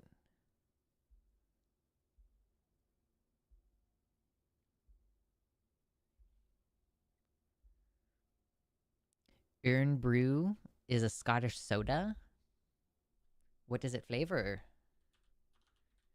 Oh my god, I can't type. Carbonated soft drink, often described as Scotland's other national drink after Scotch whiskey. It's a little soda. Is it orange flavored? It's orange colored. Is it orange flavored? What does it taste like? Someone described it as a mix of flat Coca-Cola and caramel with a whiff of gunmetal. On the palate, that's the smell. On the palate, overwhelming sweetness and sugar. Cherry cola mixed with Benadryl. That is not a glowing review. I spent the last of my donation money trying to troll you on Takis. No worries, Noah. That's funny. I appreciate that. I recently tried a dandelion and burdock root soda from the market. Loved it. Yeah. Ooh, Jace on with the $10 Australian. Wait, what is 10 Australian to US right now?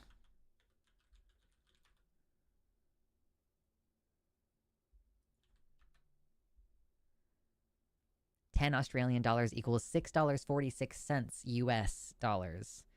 So we still need another $5 donation to get us through. But thank you. Urn Brew, some people say it's like a bubblegum flavor. Okay. Yeah, it tastes like bubblegum from a pack of baseball cards. Neat. Interesting. I would not like bubblegum soda. That would not be good. I would not enjoy myself. So we are at $96.46 for today. Just need a $5 dono. And then you get to see the kitty cat. I have a hairy kitty cat.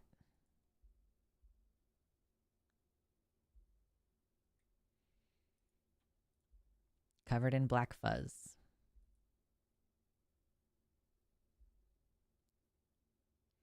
I've seen people talking a lot about the masculinity crisis the last couple days. I don't really know what kicked that off. It's usually pronounced iron brew. Iron brew. You're just making up vowels. There's no vowels in there. Iron brew is good though. It's unique. Okay. I don't know if there's an international store anywhere near me. That's one thing I haven't looked for. This is a funny meme. Just because I'm bisexual doesn't mean you're attractive. Cute. It's Scottish, they do that. They just invent whole syllables where there aren't any.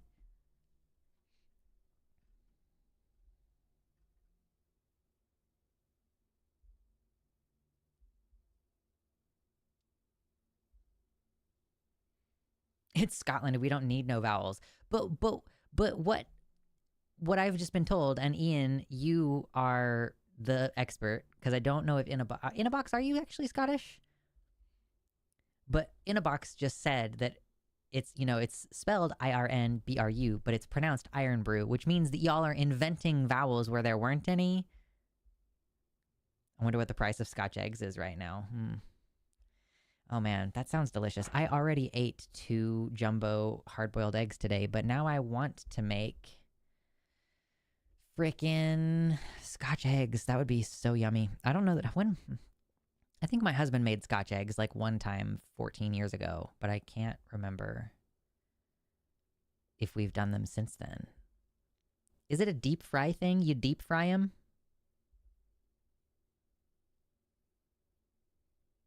You're supposed to like soft boil the egg, or like maybe medium boil the egg, and then like peel it, put it in the sausage, and then you bread it, you pan-ay it. The price of Scotch eggs is a heart attack. Fucking true. I'm horribly, painfully English. I apologize. Oh, okay. No worries. That's okay. Thank you regardless. The price of Scotch eggs is a heart attack. Yeah. That's one reason not to eat sausage is it's not good for you. Not good for you. Okay, I don't need that. I'm not listening to any videos right now. Ah.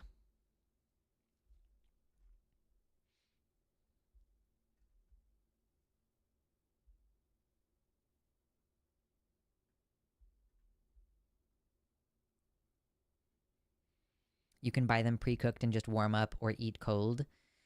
I don't know if you can here. It's more of a staple probably for you over there in Scotland, but I don't know. Can I just go to the store and buy like frozen Scotch eggs? The American pronunciation of iron is different from the English pronunciation. Wait. I guess I haven't really thought of it before. How do British people say iron?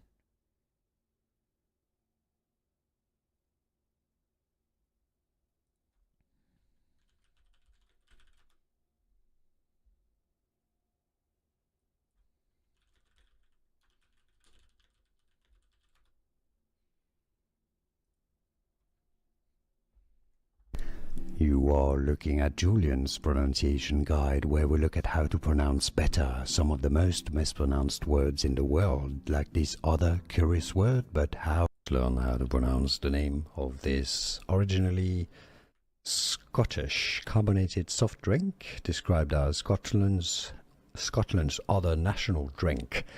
The Scottish pronunciation used in Scotland, iron brew. Iron brew. Now, it's generally said in the UK generally, or in English, iron brew, as in a brew, when you brew something. Okay, weird. They just say like iron instead of iron. Okay, fair enough, yeah. If it's unhealthy, we got it. Hell yeah, Scotland. I love that for you.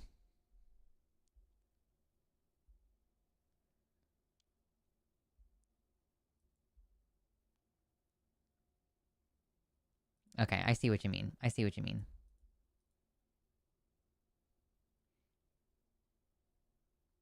Ein brand? Oh no.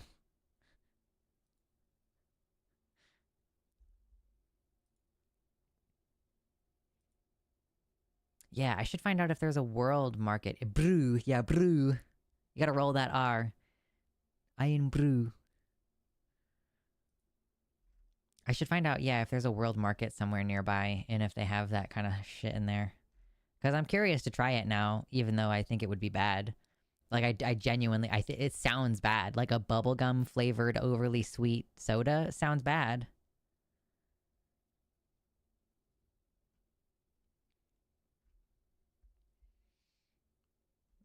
I just need a $5 dono. And then I can show off the kitty cat.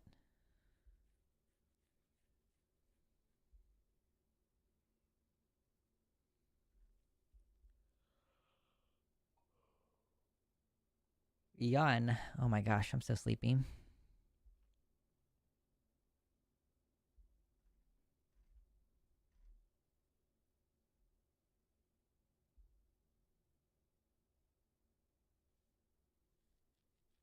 Have you ever had bacon cola? No, I've never had bacon cola.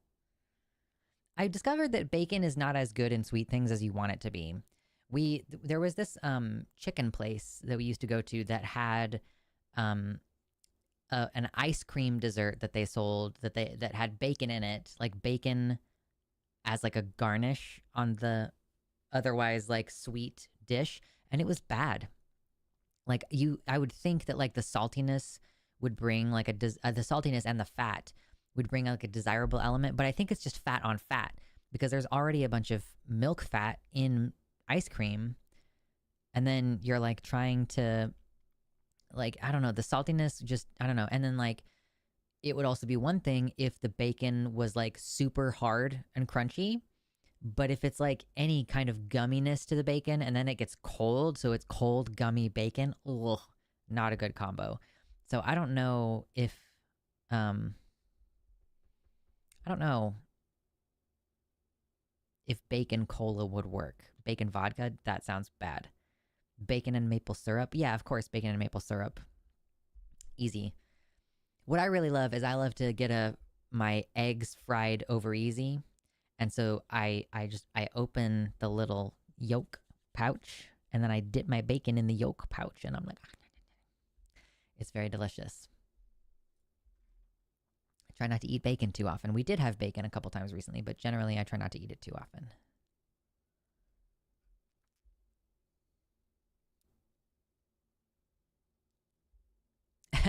Fesh says, okay, someone buy me a pizza. It's my birthday sometime.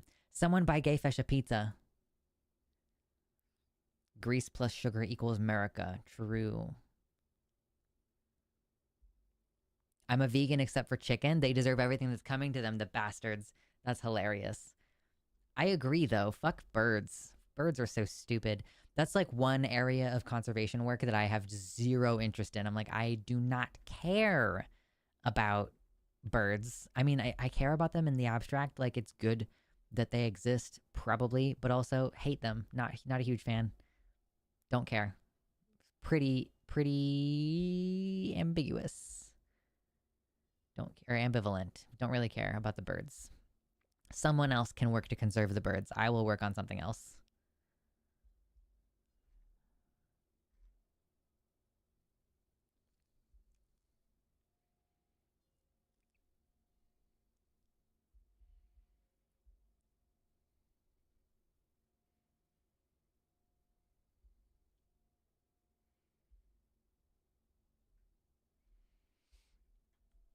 Oh, man. I'm running out of things to say. Gonna have my interview this week. Should probably start applying to shitty jobs, too. But basically, I'm kind of like, after the interview this week, I'm hoping to have like a more solid idea of what I'm doing. So I've been sort of doing some research into colleges and stuff, or like looking into programs and things, and probably like what I'm expecting to hear is that like, yeah, there is the option to do college or a technical degree, but the thing that I should probably start doing is volunteering. So I'm like, this summer, hopefully like I can get some volunteer stuff. I'm gonna finally learn how to fucking use the public transit system so that I can go places even when I don't have my car. So yeah, it's gonna be exciting. Nobody wants to donate $5 so that we can see the kitty cat? He's very cute right now. It's, I guess, a good thing that I don't feel obligated to wake him up and show him off to the chat, which I would be obligated to if I got $5 more in donations, because he's dead asleep right now. He's not dreaming, though. He was dreaming earlier, and his face was all twitchy and everything. I think right now he's just, like, chilling. Like a good boy. Like a sweet little baby boy. Cage match between Lux and Big Bird. Let's fucking go, Big Bird. Big Bird is so tall. He's so top heavy. He's got all the weight up top, skinny legs, easy. Sweep out the knees, done. Fucking flightless bird, bitch. What if someone donated $5 to reverse the counter and keep him sleeping? Well, then I would just flex. I would show off my muscles. That's the other thing that I do sometimes. I might actually need to get a set of dumbbells, which is so fucking stupid. We do have some, but it's like they're not in any kind of regular increments. And I think that I think that the ones are like 5 kilograms on each side, which makes it total up to like 22 pounds.